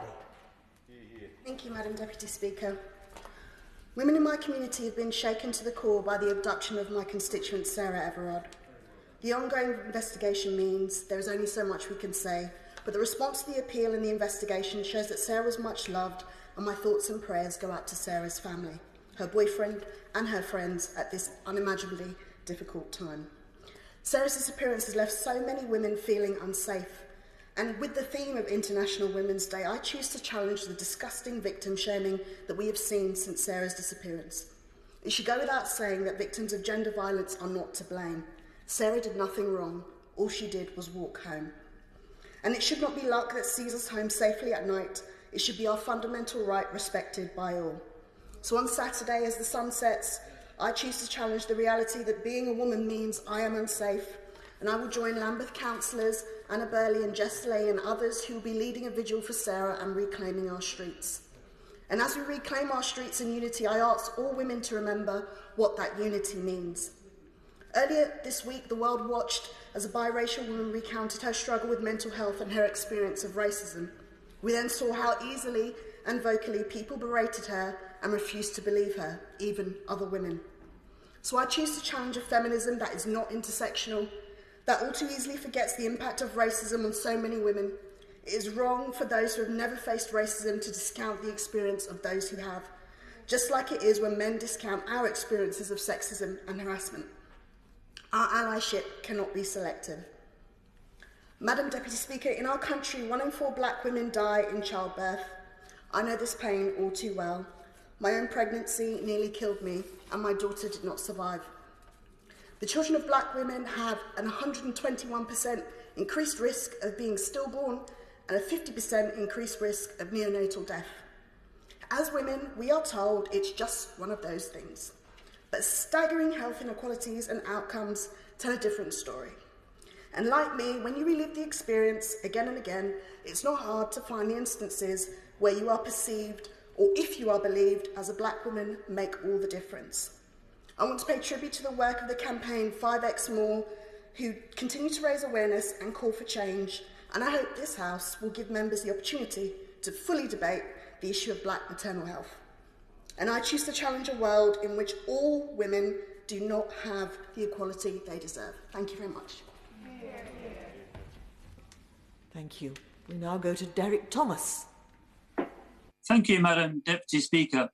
The UK is a signatory to the 17 Sustainable Development Goals, goals which I wish we discussed much more in this House. Succeeding in delivering these goals will lead to women and girls having the greatest opportunity to live full, safe and rewarding lives, not because the 17 goals are targeted specifically towards the life changes, life chances and rights of women and girls, but because sadly, we know women and girls are most likely to be adversely impacted by poverty, prejudice, limited opportunities and poor quality water, to mention just a few of the injustices in the world. The UK has reason to be proud of its role and record of raising these issues that impact the world's poorest people as we meet our foreign aid and aid commitment and responsibilities. However, to mark International Women's Day, can I call on the government to review our progress in relation to the Sustainable Development Goals, and especially the areas that most impact women? The Sustainable Development Goals cover 17 specific areas. However, I want to mention just a few.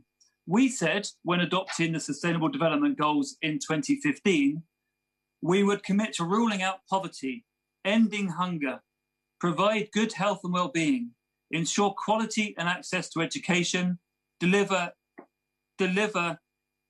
gender equality, provide clean water and sanitation, and give greater access to decent work and economic growth. This is just 7 of the 17 goals. All of them offer an opportunity to create real hope, real opportunity, and real life chances for women and girls around the world. Given the ongoing commitment of the government to these worthy outcomes, can I gently ask the government to question itself as to the justification for a cut in our UK foreign aid? International aid has led the war on forced labour amongst migrant women and started to crack down on human trafficking. The UK has led the global action in this area. Foreign aid has led to African women finding a market for their camel's milk. Foreign aid has been essential in the fight to end violence against women and girls in Lebanon. And UK aid is critical in support of the displacement, in addressing the displacement of women due to conflict, climate change, and more recently, the COVID pandemic.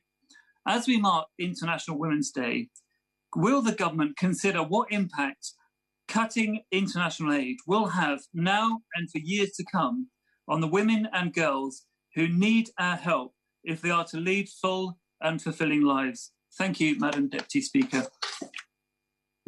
Thank you. We now go to Abida Obongasari.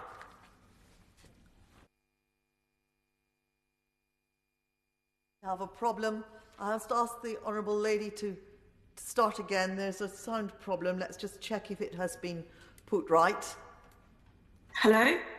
That's it. We can hear the... Thank you, Madam Deputy Speaker. Can I thank the Honourable Member for Basingstoke for securing this debate to mark International Women's Day. I'd like to begin by celebrating a number of women in my constituency who have gone above and beyond to serve our community during this difficult last year. Dr. Sam Parrott, OBE, the principal of London South East Education Group, who has done so much to ensure young people were supported throughout the pandemic. Sue Stokeham, an ovarian cancer survivor, who's using her experience to raise awareness about the signs of ovarian cancer and the importance of getting help quickly during this pandemic. Carmel Brittle, the founding director of the Kiddies Club, which offers educational enrichment to young children from African and Caribbean backgrounds. Kate Heaps, the chief exec of Bexley and Greenwich Hospice. Yakaya Tabanda, who is the founder and director of Active Horizons, a charity that works to support Black and ethnic minority young people in Bexley. Yakaya grew up in Zimbabwe, but came to this country after her political activism in Zimbabwe made her the target of campaign and intimidation and violence. And of course, the many women on frontline who have served during the pandemic as doctors, nurses, carers, cleaners, and other key workers. I'm afraid I can't name them all. We mustn't forget the sacrifices they have made and the burden that has fallen on them. Can I also take the opportunity to support Unison's campaign to create a lasting memorial match girls, the women who took strike action against poor working conditions at the Bright and May Match Factory in East London? Of course, as well as celebrating the achievements of women, this debate is an opportunity to talk about the challenges and barriers women continue to face on all walks of life. I want to talk about the fact that given the events in the last week, I want to talk about the fact that violence against women, my thoughts are with Sarah Evans' family and friends at this awful time, but I also think of Nicole Smallman and Bibia Henry. Whilst these cases are particularly shocking, we must not forget that most violence against women occurs within home. In the boroughs I represent, domestic violence is a significant problem. The pandemic and the lockdown has only made this situation worse, with the Met reporting that 8.5% increase in domestic abuse incidents compared to the year before. I finish with 3 specific asks of the government. The first, there needs to be a proper investment and reform in the sectors which openly employ women, mostly in the care sector. The second, the government must commit to transparent impact of policies and decisions on women, particularly Black and Asian women, by looking at the gender pay reporting. And finally, the government must provide targeted support for women to recover from the pandemic, including investment in women's mental health services and helping young women back into work, and funding specialist domestic violence services. Thank you. We now go to Miriam Cates. Thank you, Madam Deputy Speaker. This debate gives us a fantastic opportunity to celebrate women. As 21st century women in Britain, we have so much to be thankful for: education, opportunities, free healthcare, and full equality under the law. Much of what has been achieved over the last century has been about empowering women by releasing choices and freedoms that our great-grandmothers could barely have imagined. We have the choice over who we vote for, choices over fertility, choice of career, freedom over our finances. These achievements should be celebrated, and we're deeply grateful to those who have gone before. But in recent years, I believe that the focus of progress has become too narrow, and some of the things we're now fighting for in the name of equality are actually reducing the choice, freedom, and happiness of many women. So much of our recent attention in the UK has rightly been focused on trying to enable women both to work and have a family life, with more free childcare, more flexible working, equal pay and excellent maternity rights. This has certainly benefited many women, particularly those who are well paid, with careers that are stimulating, rewarding and influential. But when many women don't have a career, they have a job. And for many women, if they had a choice, they would spend more time with their children and less time in the workplace. In previous generations, women sadly did not have the choice to work. But in modern Britain, many women no longer have the choice to not work. Our individualistic tax system places a huge penalty on single earner families, with UK families paying as much as 30% more tax than in similar countries. The penalty is so high that for a one earner family to have the same standard of living as a single person on median income, that breadwinner needs to have a salary of £60,000, a wage that is simply unattainable for the vast majority of families. So for many women, there is no choice but to work long hours, not in some stimulating, highly rewarding professional job, but in a job that pulls them away from their young children and denies them the time and energy they want to spend on their families. A recent YouGov survey showed that 78% of mothers of preschoolers would prefer to work part-time or not at all. So as we approach Mother's Day, we need to recognise that mothers who invest time in their children are doing a great service to society, and that a woman's value is not only determined by her economic output. Choosing to stay at home when your children are small should not be a privilege that only the richest can afford, and it should not be seen as an inferior choice or second best. So for progress to continue, we must enable women to have a genuine choice to spend more time with their children if they want to, including looking at reforming our tax system to recognise family responsibilities. Let's celebrate International Women's Day by committing to giving all UK women real freedom and real choice over both their work and their family lives. Thank you. Now we go to Edinburgh, to Joanna Cherry. Thank you, Madam Deputy Speaker.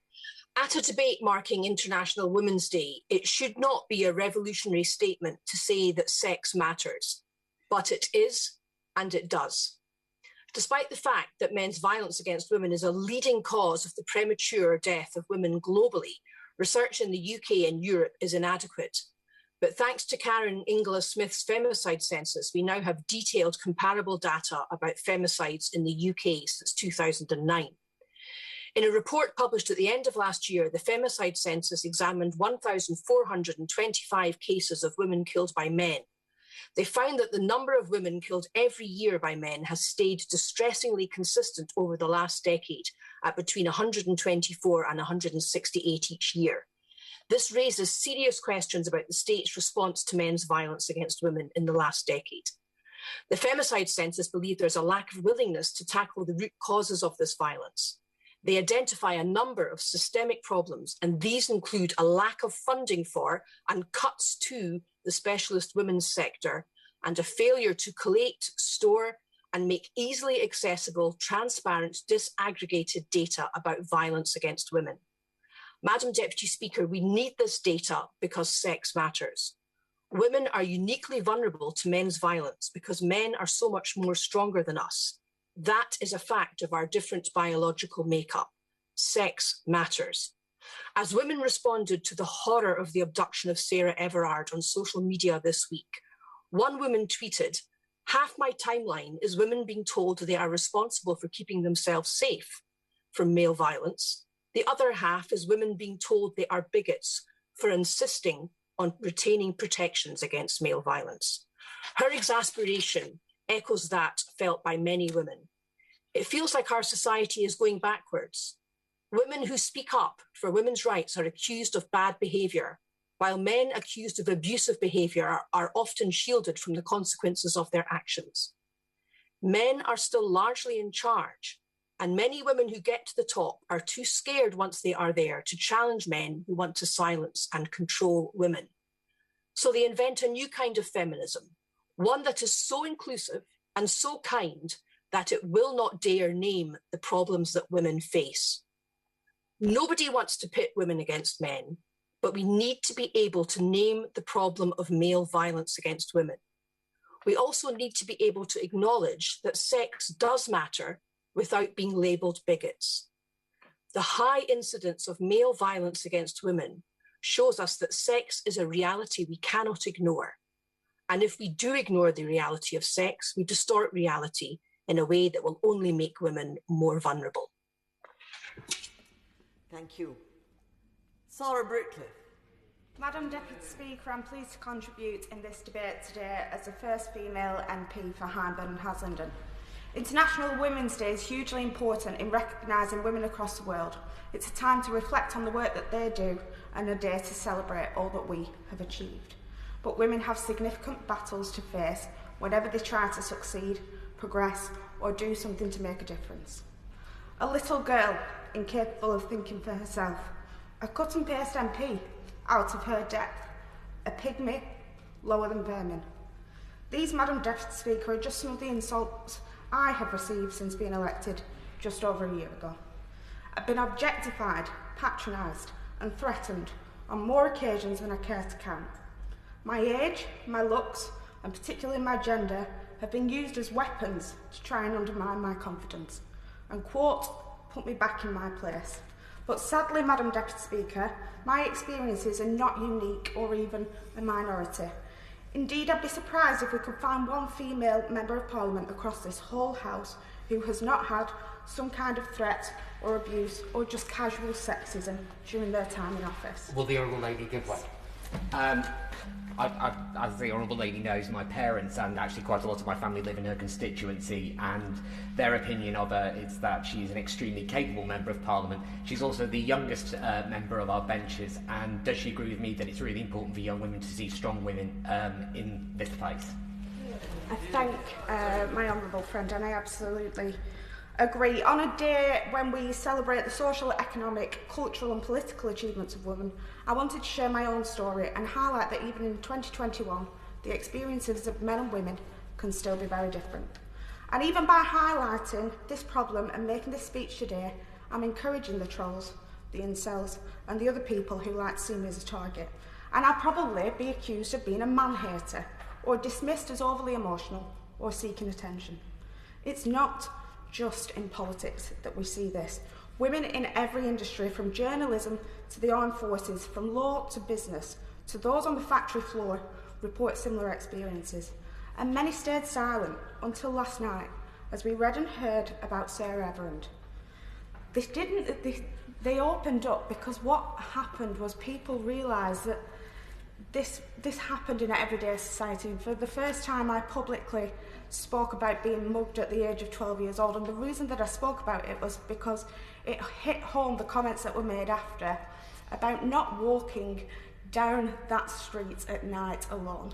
And this is what we're still seeing in today's day and age. Madam Deputy Speaker, through learning from other women and recognising the position that I hold, silence is no longer an option.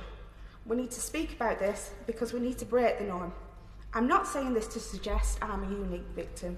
I'm saying it because it's a widespread experience for women, and we all need to stand up because it's got to stop. To finish, Madam Deputy Speaker, I'd like to end with a quote. Malala Yousafzai. I raise up my voice, not so I can shout, but so those without a voice can be heard. We cannot succeed when half of us are held back. Thank you. Now we go to Carolyn Harris. Thank you, Madam Deputy Speaker. Today, I would like to celebrate the achievements of a few women that I am proud to have in my life.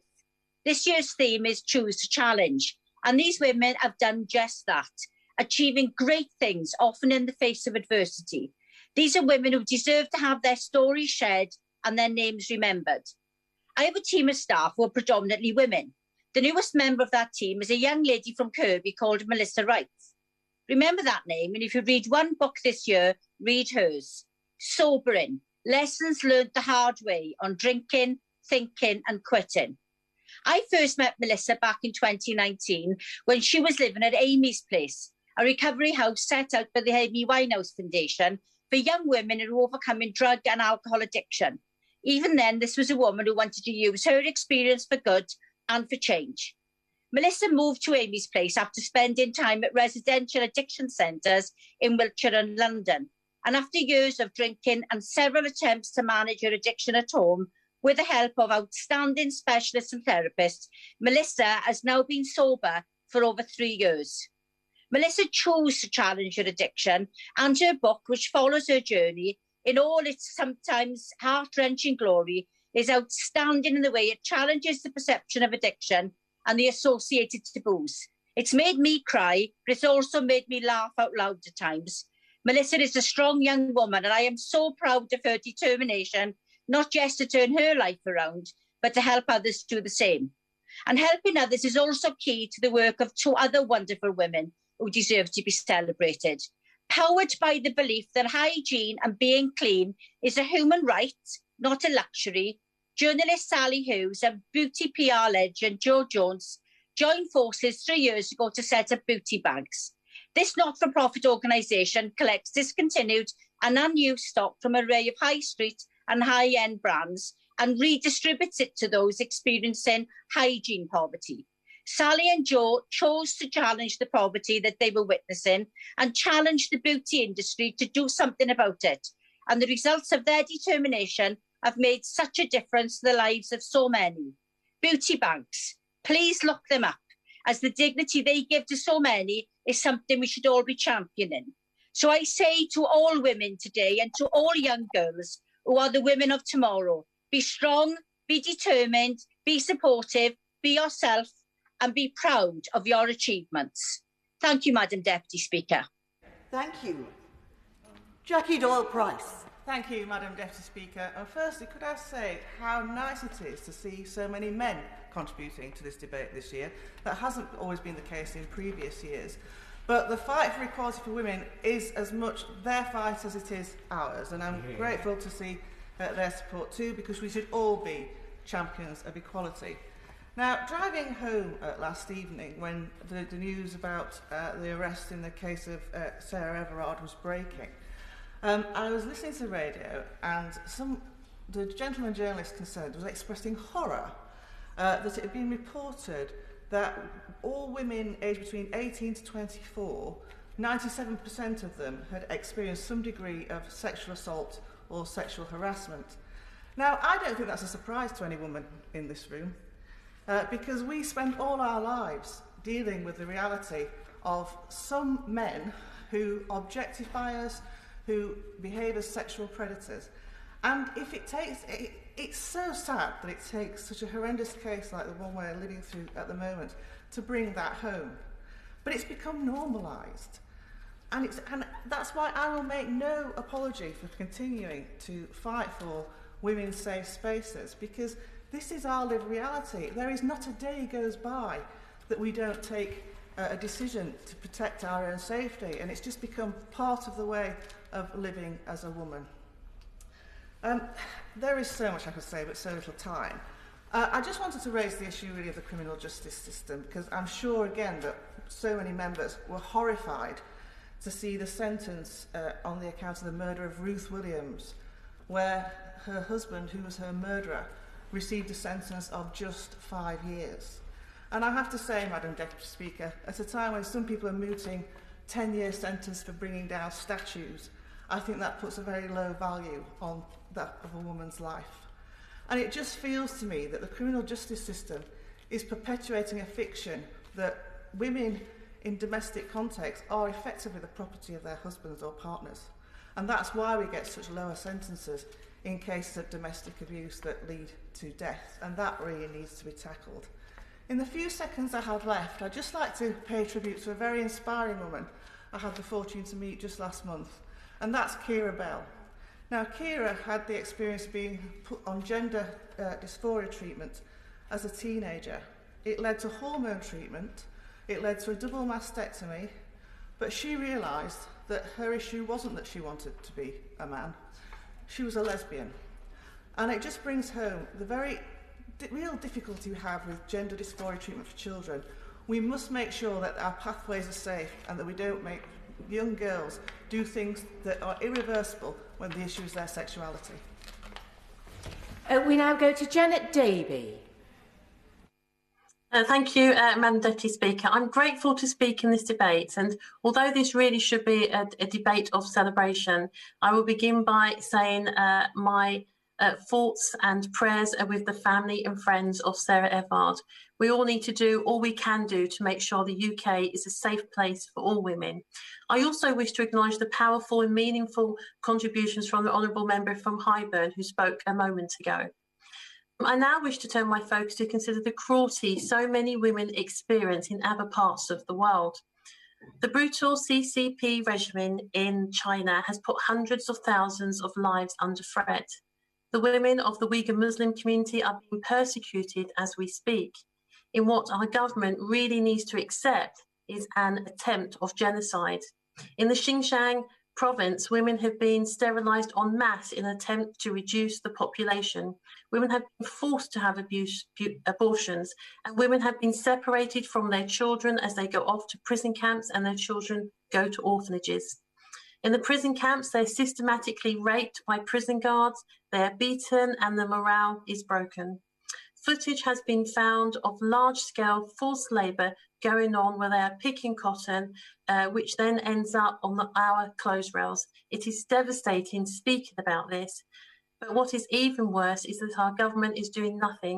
While we sit back and merely condemn the Chinese regime, the suffering of Uyghur women is getting worse by the day. I call for the Foreign Secretary to impose sanctions on the Chinese officials committing these abuses and to declare that this is a programme of genocide.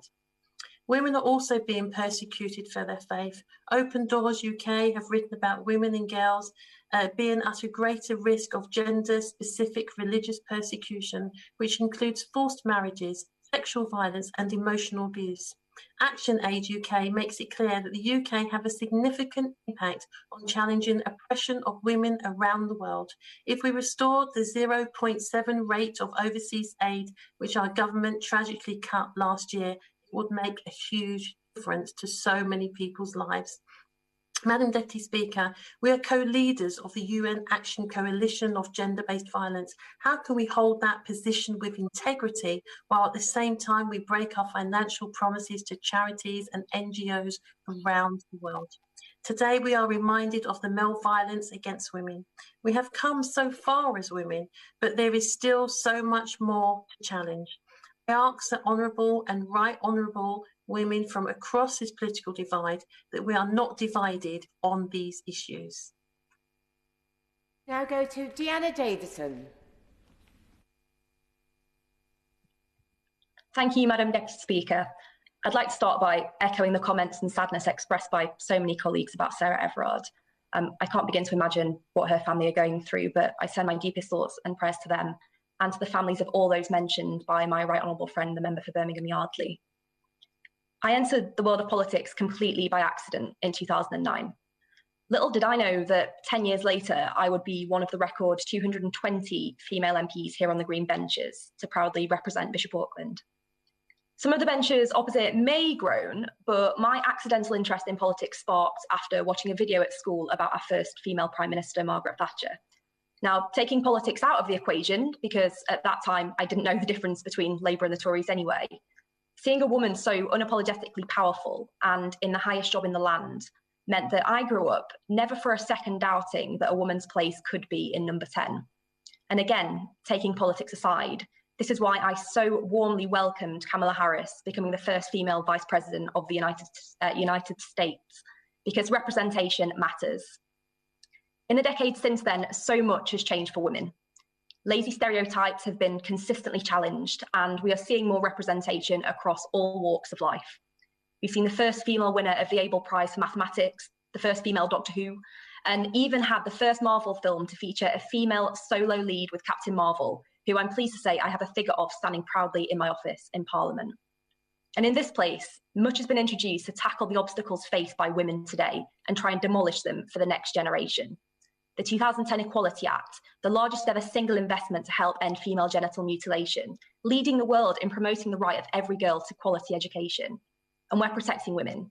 We've reformed divorce laws for the first time in 50 years. We'll soon have the online harms bill set to challenge how we tackle harmful online content. And we're in the final stages of the landmark domestic abuse bill. But we can't legislate to change attitudes. As this year's theme for International Women's Day is Choose to Challenge, I want to challenge the double standards that exist in society for women. A female worker is still more likely to face questions on balancing home and work life, as though home is where we women should be. If a man's a leader, a woman's bossy. If a man's considered, a woman's over-emotional. If a man speaks his mind, a woman's oversharing. A man can react, a woman can only ever overreact. But to any woman wanting to enter politics at local or national level, this is a rallying cry. We can't allow ourselves to be silenced by fear. We will not stand for abuse, and we will be here to lift one another. Because with every female elected, we see greater representation. And with that, the hope that one day, a young girl watching this debate will see someone who looks like her, and she'll know that she can achieve anything, becoming an MP, Home Secretary, or even Prime Minister. Because after all, Madam Deputy Speaker, a woman's place is anywhere she wants to be. Thank you. We now go to Jessica Morden. Thank you very much, Madam Deputy Speaker. And can I associate myself too with all those thoughts expressed for Sarah Everard and all those mentioned today. International Women's Day in this debate is a chance for us both to celebrate those who came before us and to commit to fight for a better future for women to come. And in celebrating those who came before us, can I start by putting on record my appreciation to the fantastic, inspiring women of the Statue for Lady Rhondda group, led by the feisty campaigner Julie Nicholas, who are fundraising for a statue of Lady Rhondda in Newport as one of the next statues in the Welsh Monumental Women campaign. Newport East Lady Rhondda was a suffragette who campaigned for women to take their seats in the other place, was described as the greatest woman businesswoman of her era, editor of Time and Tide magazine, which campaigned for gender equality, and even survived the sinking of the Lusitania. Any one of these achievements would have secured her place in history, but she did it all, and it's fitting we celebrate her in this way, as you can't be what you can't see. I'd also like to take a moment to thank all those dedicated women on the front line as key workers in my constituency during the pandemic, as women are twice as likely as men to be key workers in Wales. I also want to put on record my thanks to Judith Paget, Sarah Aitken at Iron Bevan Health Board, Jane Mudd, Newport City Council Leader, and Pam Kelly, Gwent's Chief Constable, and all those carrying the enormous responsibility in their leadership roles in this unprecedented year. I want to highlight research by Welsh Gender Equality charity Warateg in their third State of the Nation report, which monitors the impact of women's experiences, and also thank them for the focus it brings on ensuring we're not complacent. The effect of sector shutdowns, business closures and unemployment is falling disproportionately on women. Young women in particular are more likely to lose their jobs in retail and hospitality. Women are more likely to be furloughed. 700,000 pregnant women and new mothers have been discriminated against in government schemes.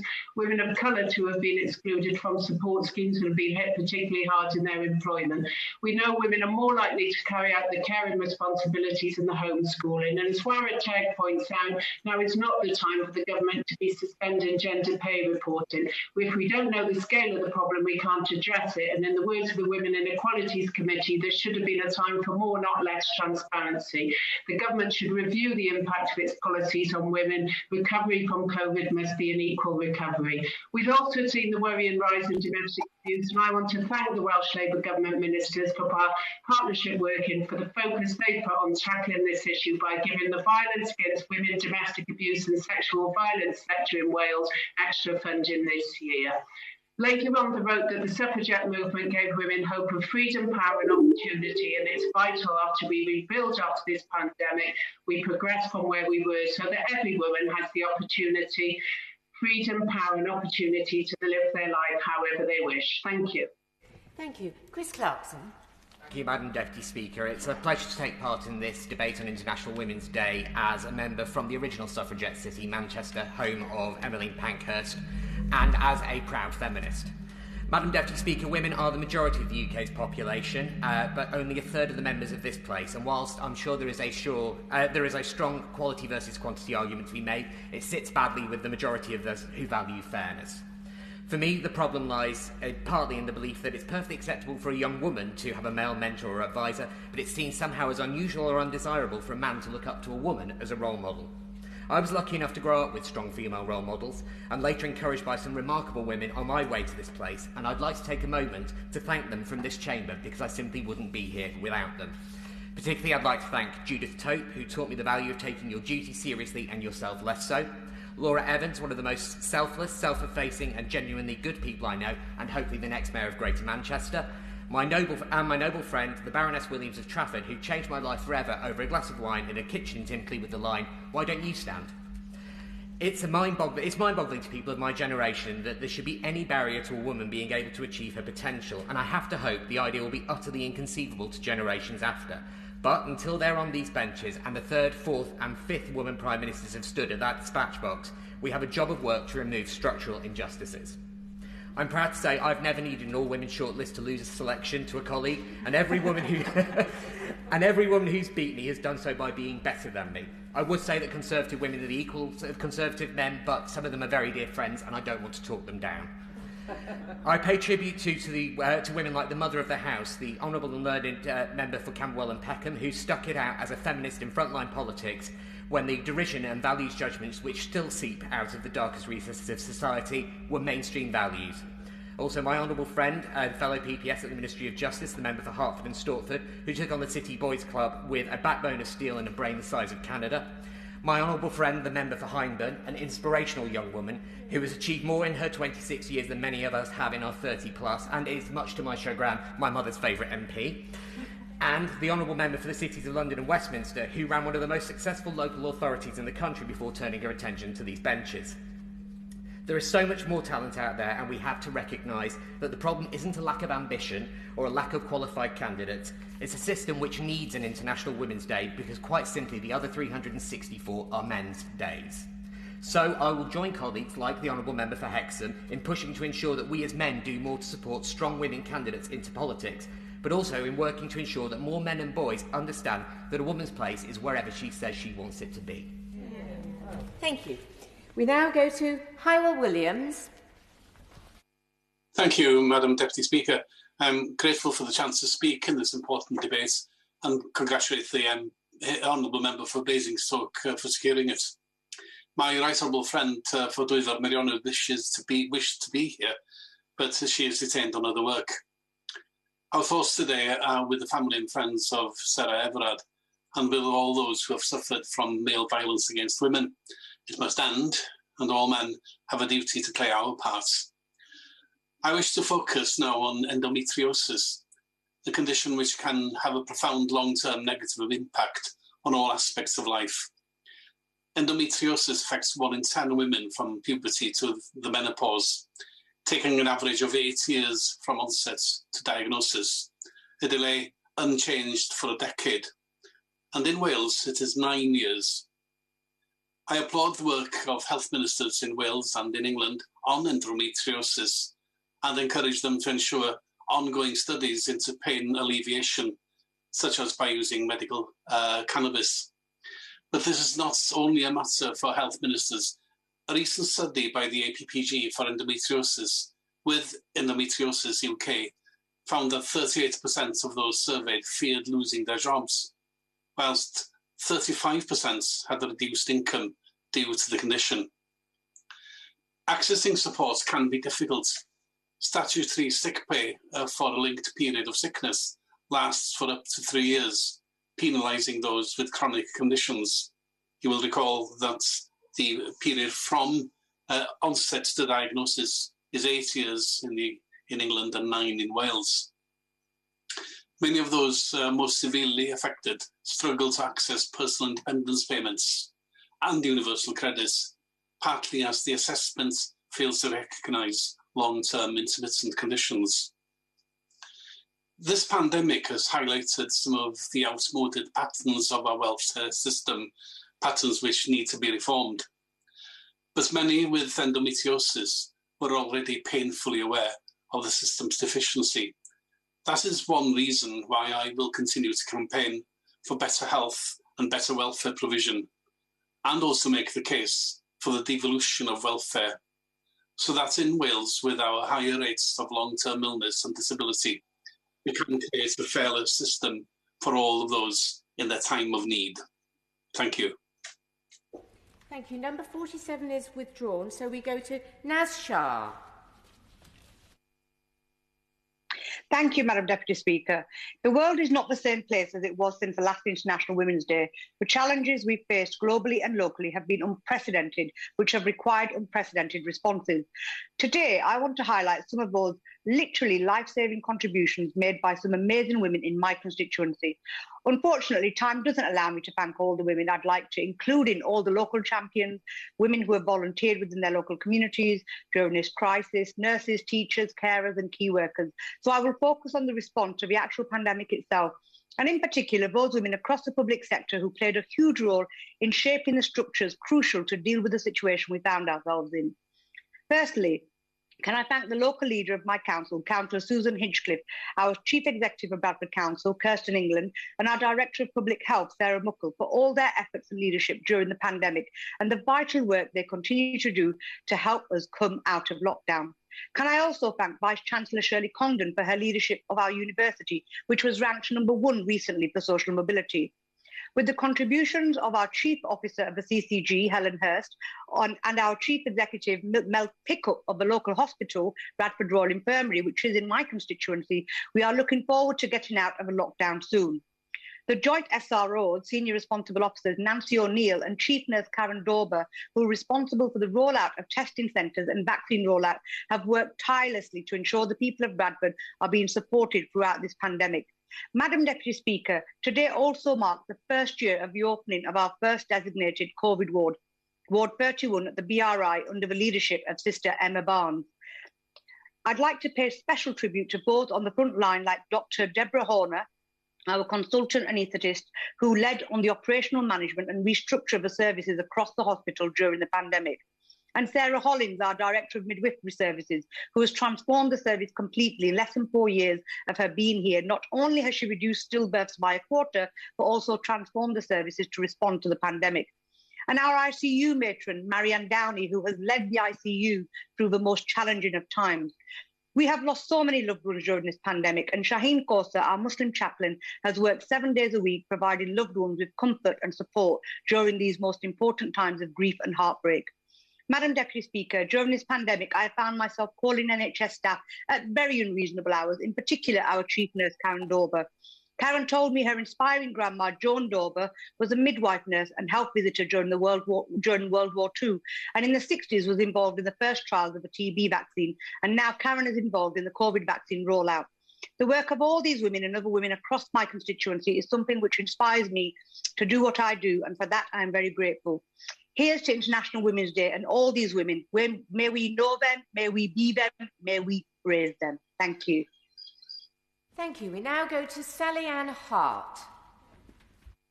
Thank you, Madam Deputy Speaker, and I echo my colleagues' sentiments today about Sarah Everard and her family.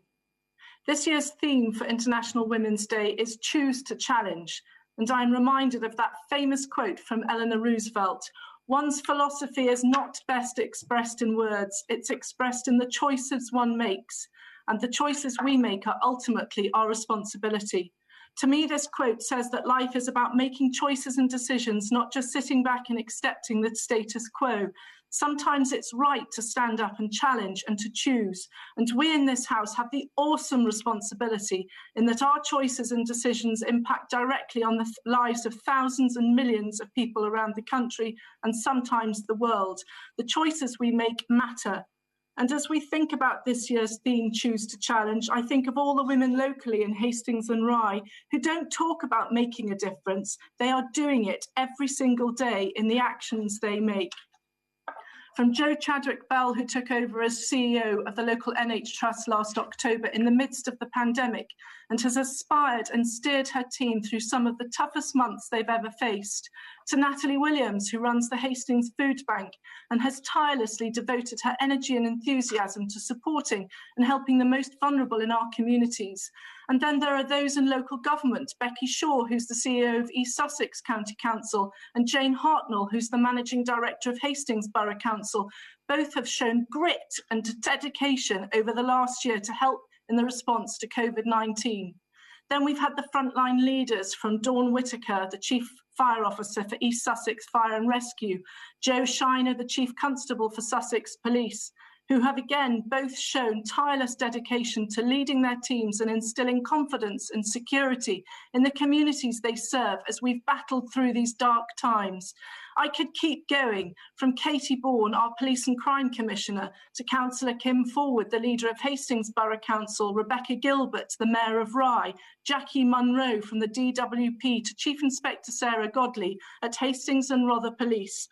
All these women, many others besides, have chosen throughout their lives not to accept their lot, but instead have chosen to challenge, chosen to reach, chosen to be ambitious in the pursuit of serving others and giving back to the communities they call home. If we choose to embrace their light and inspiration, if we choose to shun the pessimism of others, if we choose to challenge, then in time we can make this a more just and equal world where the leadership and inspiration of women that we see across Hastings and Rye is recognised and commonplace in all four corners of this country and the world. Thank you. We now go to Afsana Begum. Thank you, Madam Deputy Speaker. It's a pleasure to be able to speak in this debate, just as it was a pleasure to deliver my maiden speech in this debate last year. And I'm grateful to be able to address this House today, as well as the newly elected Chair for the APPG on domestic abuse and violence. In the short time I have today, I wish to pay tribute to women who have been subjected to honour-based abuse. Because, Madam Deputy Speaker, honour-based abuse is often misunderstood. This is despite the charity Karma Nirvana supporting victims, reporting that they've seen an over 60% increase to their helpline in 2019 alone. Honour-based abuse may be best described as a collection of practices, a code used to control behaviour in order to protect perceived beliefs and honour. Breaking this code is often seen by perpetrators as having brought shame upon a family or a community. All around the world, honour-based abuse can lead to horrific situations and outcomes. 2 cases in the world have been on my mind this month. One recently where a man was filmed in South Asia carrying the head of his 17-year-old daughter, who he beheaded because of her alleged affair with a man he did not approve of. I've also been thinking recently about Aisha Arif Khan in Ahmedabad, who filmed herself smiling moments before she killed herself because she could not deliver enough dowry to her husband and his family. Madam Deputy Speaker, sometimes honour-based abuse does not present itself in horrific murder and suicide such as this in our world, but it exists in day-to-day life, and we can all do well to recognise it. We can when we think about how many women that are policed or make decisions on the basis of the honour code. The question of what will people say deprives women of opportunities, choices, dreams and rights, and the dangers of breaking the honour code are real, along with the associated risk of violence. I know this pain too well. Contrary to the common understanding of honour-based abuse, it is not something that is rooted in culture or religion, and it is important to recognise it as a form of abuse that cuts across all countries, all cultures, and all religions and none.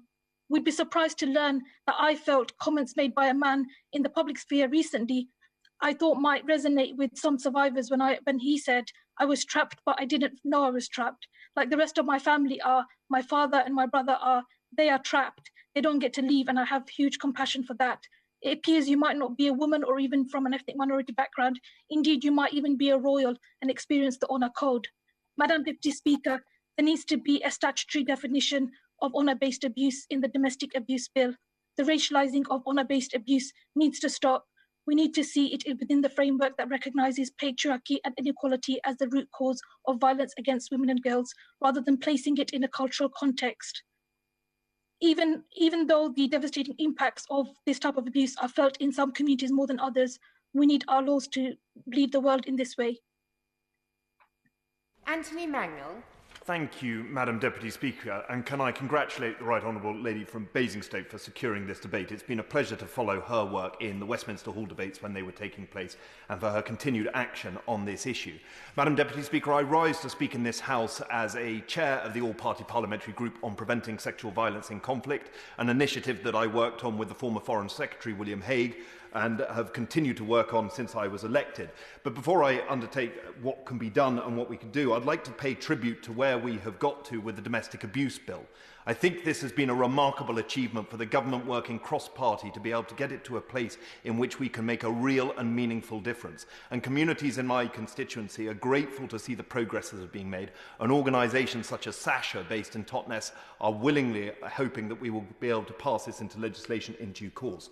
But, Madam Deputy Speaker, I'd like to speak about the international approach, because the United Kingdom each year stands up on International Women's Day and it reaffirms its commitment to the Millennium Development Goals for gender equality. It reaffirms its commitment to women's education. It reaffirms its commitment to seeing through the Preventing Sexual Violence in Conflict initiative. And unfortunately this year, I can only think that these words are hollow words, because the impact of the forthcoming cut in international development aid from 0.7% to 0.5% is going to have a significant burden on the way in which we tackle women's rights. The way in which people in Syria and Lebanon and Libya, and Somalia are able to be helped by the projects that we put forward are now cast into doubt. And the reason that we have done so in the UK, the reason that we have pushed forward these policies, is not because there is a legal obligation, not because parliaments and governments of yesteryear decided to put forward an agreement that would hold and lock in parliaments, but because there was a moral duty for us to stand up for those who are most endangered around the world. There was a moral duty for us to be able to help those in some of the most difficult scenarios and circumstances in the world. So I hope, in the time that the government has before there is a vote on this issue, and there must be a vote on the 0.7, they will rethink their approach, maintain the 0.7, maintain our commitment to tackling women's rights and to eradicating gender-based violence. Make no mistake, gender-based violence is a pandemic. It is a pandemic that was here before COVID and will be here long after. And if we have the strength and ability to push this, we can garner international cooperation, we can create new institutions, we can ring-fence spending, and we can ensure that the United Kingdom is seen as a country that stands up for women's rights across the globe and is not shirking its duties. Thank you, Madam Speaker. Thank you. We now go to Alex Davis-Jones. Diolch, Madam Deputy Speaker, and it is a genuine honour to speak in this debate today in what I know has been an especially difficult week for women across the UK. It is crystal clear to me that this country has a severe systemic problem with male violence. As has already been mentioned, last week a 16-year-old girl died in disturbing circumstances practically on my doorstep. South Wales Police have since confirmed that the death which took place in my good friend, the Honourable Member for the Rhondda's constituency, is being treated as a murder, and last night a man was charged. And of course, we are all aware of the sensitivities around Sarah Everard's case, and my thoughts are with both families, as well as those who have lost a loved one at the hands of a male perpetrator. Madam Deputy Speaker, I am extremely grateful for the people who have dedicated their lives to campaigning for real change. I continue to be inspired by the victims who bravely report their cases to the police, to the journalists and editors who choose to tell their stories, and to the families who continue to passionately seek justice on behalf of those who have been silenced.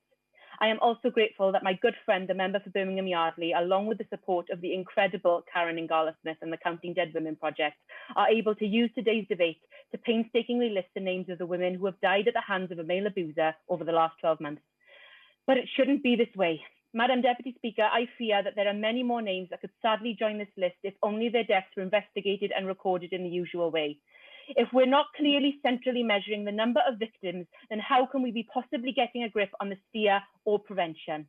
I know colleagues will be aware of the vastly complex issues with the way that homicides involving females with domestic abuse markers against their name are measured and recorded in this country.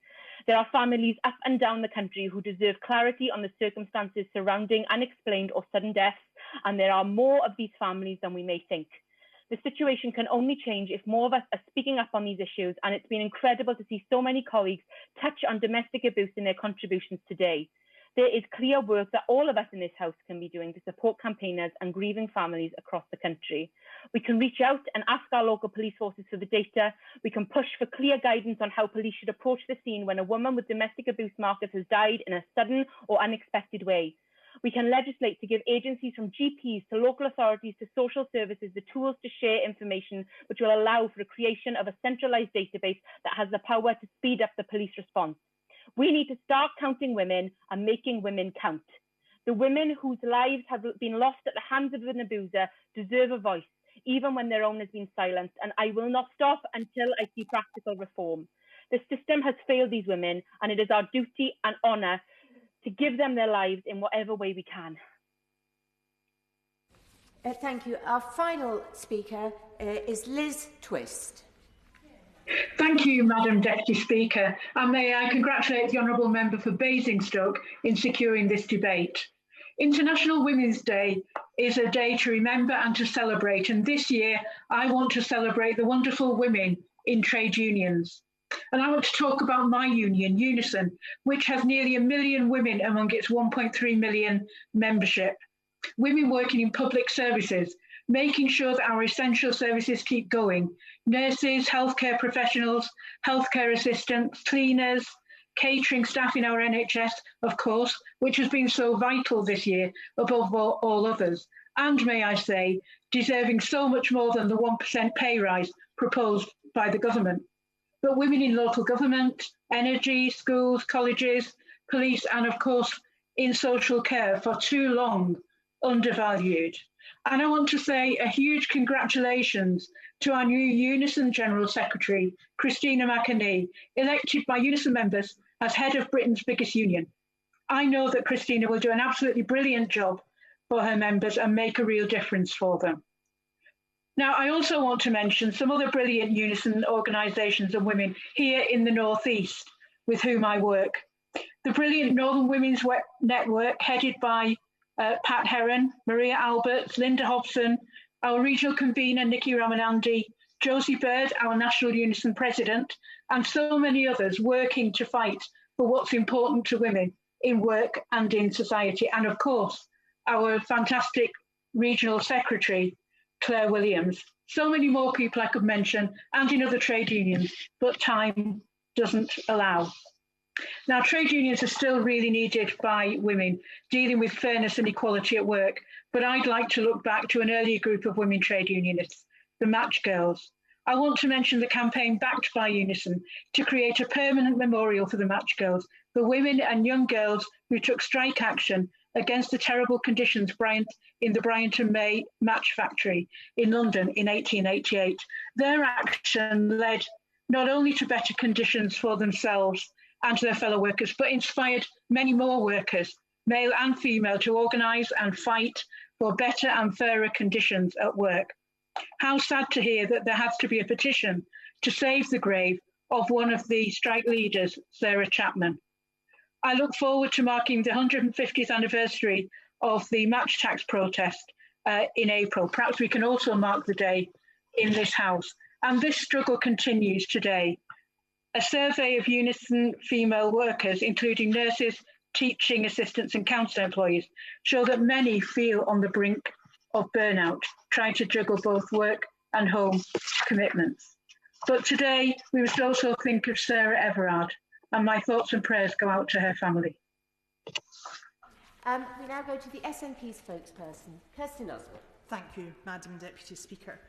I knew that I wouldn't be the only woman in this debate today who changed what she wanted to speak about because of recent events. The Sarah Everard case felt quite close to home for a lot of people, including me, and my thoughts are with her family. Looking online last night, I was absolutely struck by what women were saying. So many women, the scale of their concerns about their experiences of doing very mundane, everyday things and feeling unsafe or experiencing harassment or attack. I didn't see any women saying that it's fine, we don't feel like that, which is no surprise given the outcomes of the recent UN survey and all that we've heard today. And that's really quite depressing. Of course, no woman should have to face this. None of us should have these concerns. We shouldn't fear walking down the streets in the dark. I would like to tell you all that I'm scared of nothing. That's pretty much how I try and live my life. I'm not sure that always works, but I do try. And I do walk down streets in the dark. I will not be moved from the streets and I will not change my behaviour. But here's the thing, I do feel scared sometimes. I cross the road, I have my keys in my hand, I think about where the streetlights are, where the dark alleys are. I'm aware and vigilant because, like all women, I have to be, and we all know that. We all have reason to know that, directly or indirectly. We know we need to protect ourselves. This morning on BBC Radio Scotland, I heard the journalist Jane Dougal speaking about her experience, which was incredibly brave of her. She pointed out that all the calls to be careful, to do this, to don't do that, the calls to modify our behaviour are not right. We need to be able to walk down the street without any of that.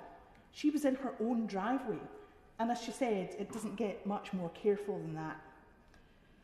Between that Brave interview and the news about Sarah Everard, I've been thinking a lot about what women face when we really, without consciously thinking about it, do these calculations about what we need to keep safe, all the text me when you get in, oh no, I'll be fine, routine. But sometimes it isn't fine at all. The terrible worry that Sarah's family is facing and the huge hole that could be ripped into their family if the worst news comes. I know that feeling won't ever go away if that's what happens. Sometimes there is no positive end. A wonderful, vibrant woman that I knew and loved never did make it home. She was just near her own front door too, going about her business. I can't adequately explain what that's meant and how life-changing it's been for those closest to her, who I have to say are extraordinarily brave and strong. I can tell you that the police were and remain magnificent, and that my admiration for those left behind is beyond what people could imagine. But that should never happen to anyone. So this issue really matters, and we really need to talk about this more if we want things to change. It's a universal reality which affects women in every country, city, town and village in the world. Women experience low-level and high-level harassment, violence just for catching a bus or walking up the street, and I'm not even getting into the issues online that the Honourable Lady described. We are not to blame. We don't need to modify our actions or behaviours. We are not responsible for the actions of men. Indeed, women don't get attacked because of their actions. They get attacked because of the actions of their attacker. I know some women are talking about reclaiming the night, so they should, so we should. The solidarity of women in all this has been very powerful, and I think that's got everything to do with how recognisable and relatable this all is to women the world over. Now, I think what I'm saying is uncontroversial and straightforward, but it's all been said before, and yet here we still are, and hearing the concerns and fears of young women in particular, and knowing the increased vulnerabilities of so many because of COVID, and the additional challenges for women in minority and marginalised groups, we absolutely need this to be a continued focus for all of us. So I'm really grateful for strong women leaders like Nicola Sturgeon, who always raises her voice in support of women, all women, day and daily, pushing back against stereotypes and barriers, and making a measurable difference on gender equality in Scotland. And women more locally to me, like East Renfrewshire councillors Angela Convery, Caroline Bamforth and Annette Ireland, all champions of women in my local community and all committed every day to supporting women in all walks of life. And goodness knows they've made a huge contribution during COVID. And maybe that's what some of this comes down to. Maybe we need to get away from treating things as women's issues. They're just issues. It's not a niche thing. And maybe the fears and concerns that we've heard so much about would be so much less of a problem if that was how we looked at the world. But for today, let's celebrate all women. And I am glad of the progress we've made. There's much to be proud of. But I look forward to the day when we've made a good deal more progress. Thank you. Shadow Minister Marcia de Cordova. Thank you, Madam Deputy Speaker, and thanks to the Honourable Lady for Basingstoke for securing this debate and to the Backbench Business Committee for granting it. I am disappointed that the Minister for Women and Equalities is not here to respond today, and this is no disrespect to the Honourable Lady, but the Minister should be here to respond. Before I begin, I want to give my thoughts and prayers to the family, friends and loved ones of Sir Everard, and all the victims and survivors of violence against women.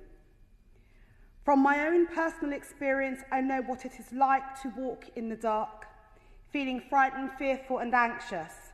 And I know many members across the House will share this experience. In fact, I wasn't aware that many would have, because my biggest fear was the fact that I can't really see very well in the dark. But we have so far to go to make our public spaces, both online and offline, safe for women. But let me first begin by the many, many contributions that we've had. Over 50 members have made their contributions. And my honourable friend, the member for Birmingham Yardley, with her powerful, powerful speech, reading out those names. And we all only but hope that going forward, we certainly don't have to hear such a long list of names being read. But many members, including my honourable friend, the member for Brent, speaking about the violence against women and girls, and my friend, the member for Canterbury. Many members spoke about the hugely unequal impact of COVID that it has had on women, and I will come on to that in my remarks. But I also want to talk about the plight that was shared by my honourable friend, the member for Hampstead and Kilburn, and Manchester Gorton and Bolton South East, really giving light and shedding light to the plight of women across the world and the globe. But I have to pay a special tribute to my honourable friend, the member for Streatham, for not just raising the most important points about black maternal health, but for her bravery in sharing her own personal experience. International Women's Day is a time to celebrate all of the gains we have made in the pursuit of women's equality. So I also want to pay tribute to many of the brilliant women whose shoulders I stand on here today. From my right honourable friend, the member for Hackney North and Stoke Newington, being elected as the first black MP over 30 years ago. To my right honourable friend, the member for Camberwell and Peckham, in all that she has done, introducing the Equality Act, but also championing the rights of women. The Labour Party has and always will be the party of equality. We introduced the Equal Pay Act, the minimum wage laws, and also laws guarding against discrimination against women. I also want to pay tribute to the activists like the late Olive Morris, a member of the Brixton Black Women's Group, who went to school in my constituency of Battersea and was a tireless campaigner against racism and sexism. And today it is a shame that we continue to still have those same fights and struggles. But this International Women's Day falls in a year into a pandemic which has had huge consequences for women. Issues like domestic abuse and childcare have been sidelined throughout this year.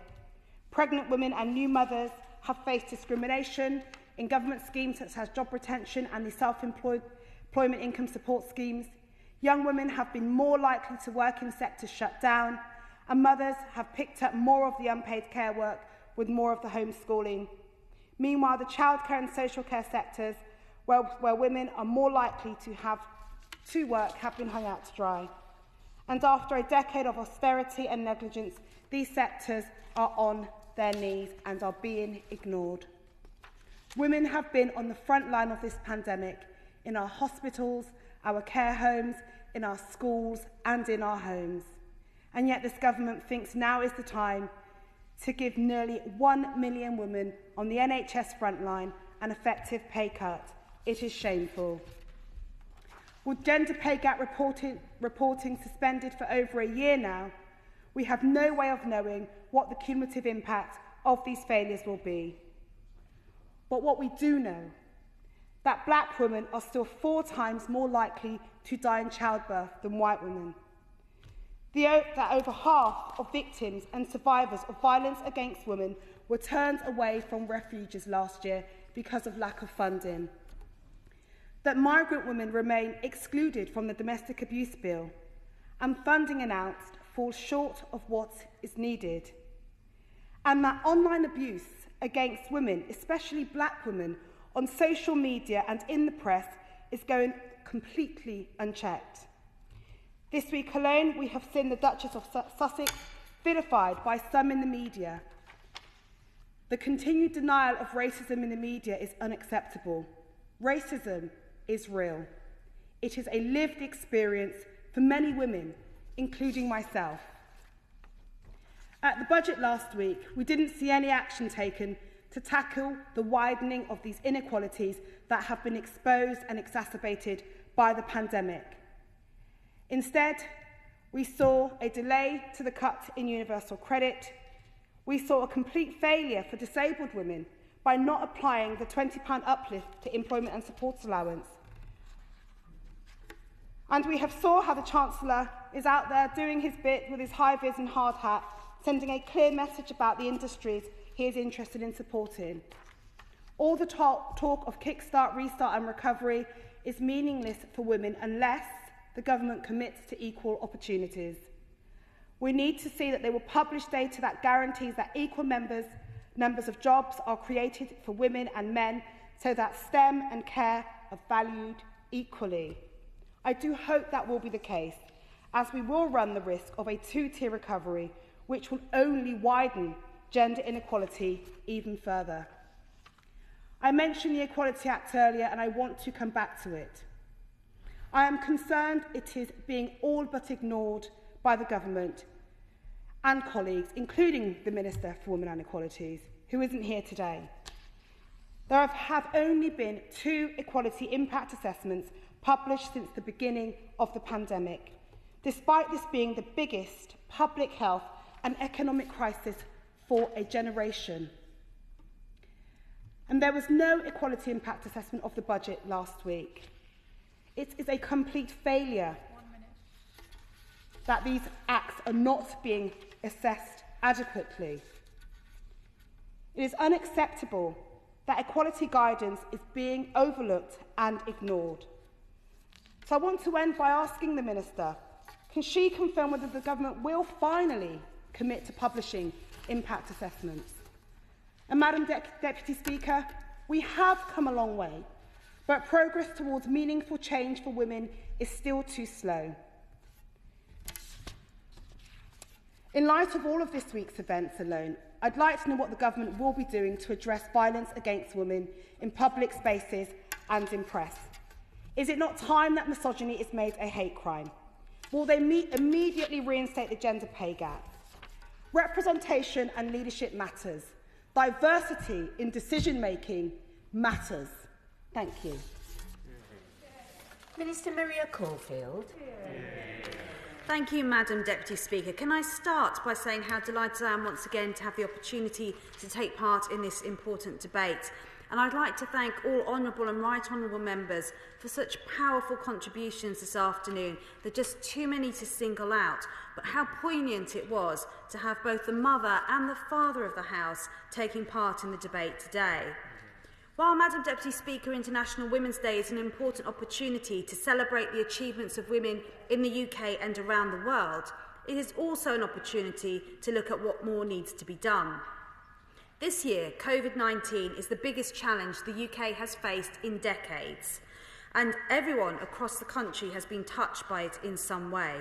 And we've heard this afternoon many examples of extraordinary women who've been at the forefront of the fight against this virus, including those working to keep us safe in the NHS, many of whom I've had the privilege to work alongside on the COVID wards during this period, and I pay tribute to their incredible efforts, bravery and strength.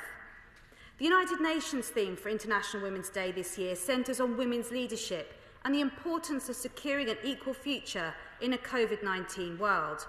We cannot underestimate the importance of this approach as we build back better following what has been a challenging year for many.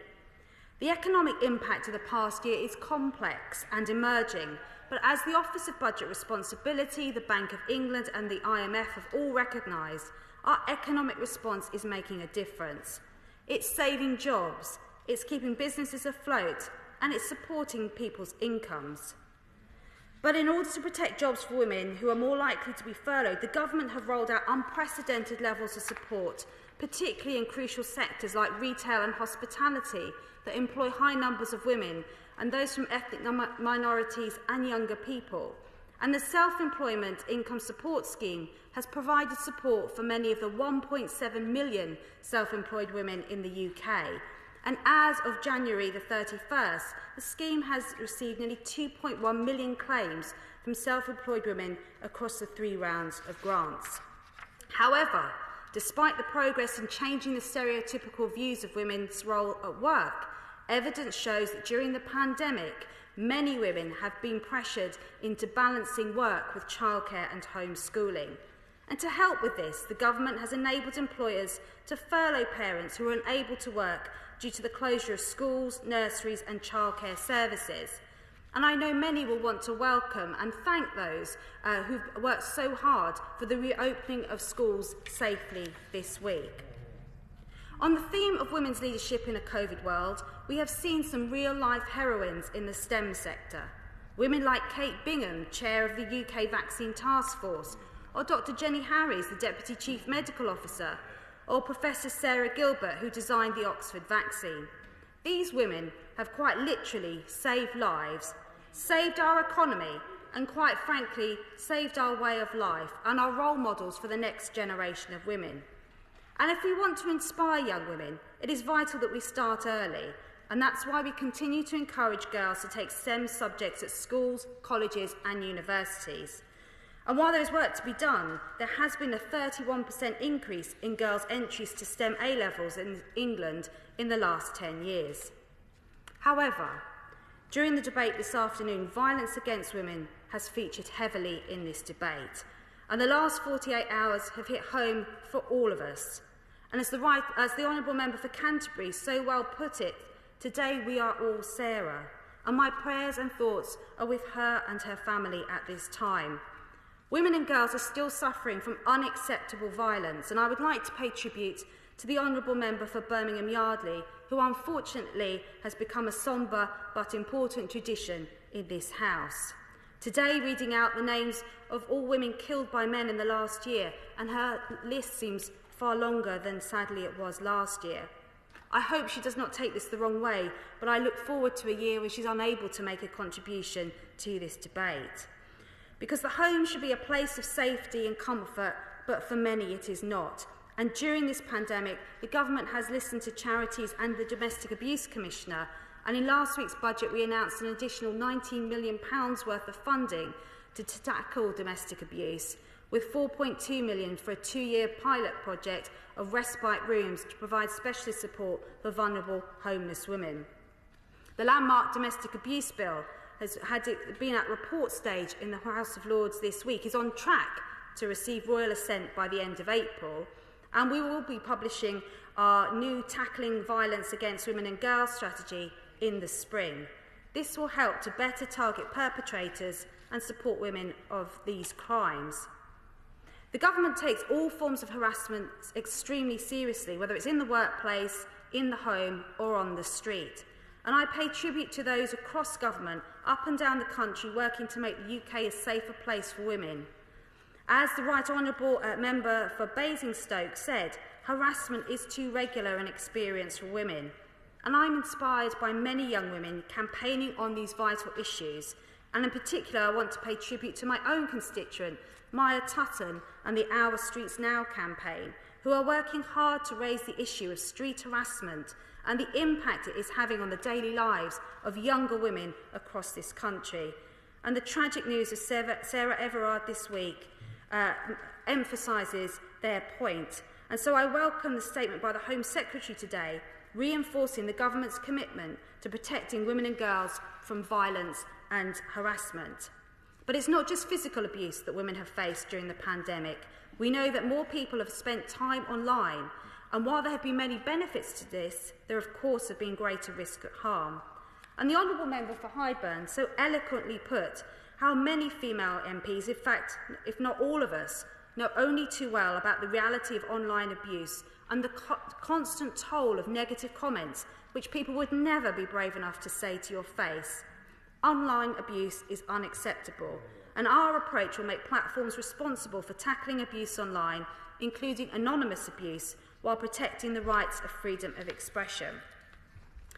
There is also more to do to improve the lives of women and girls internationally, as the Right Honourable Member for Sutton Coldfield and the Honourable Member of Wealdon emphasised.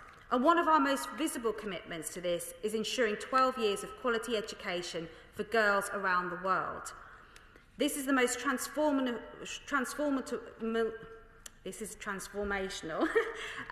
development. And having volunteered, you'll laugh at this bit, in Rwanda on Project Umubano, teaching English in schools, I've seen firsthand the difference education makes to women.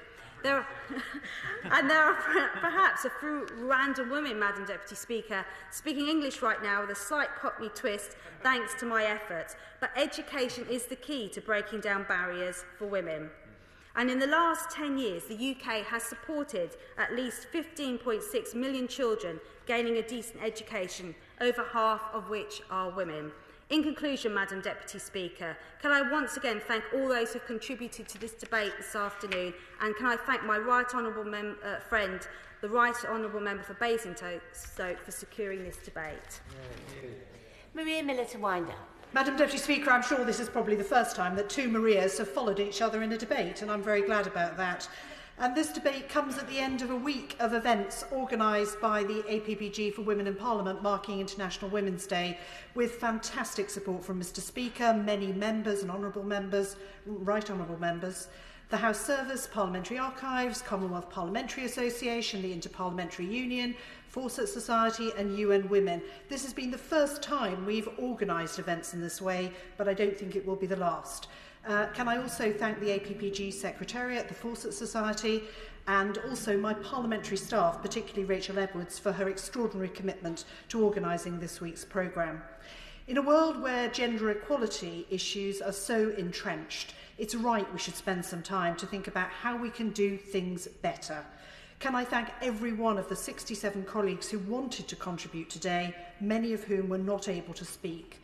So perhaps next year, Madam Deputy Speaker, we should have a new tradition, a full-day debate to reflect the overwhelming support to consider the issues that affect women's equality, to mark International Women's Day here, on the floor of the House of Commons, at the heart of our Parliament. The question is as on the order paper. As many as are of that opinion say aye. Aye. Of the contrary, no. I think the ayes have it. The ayes have it.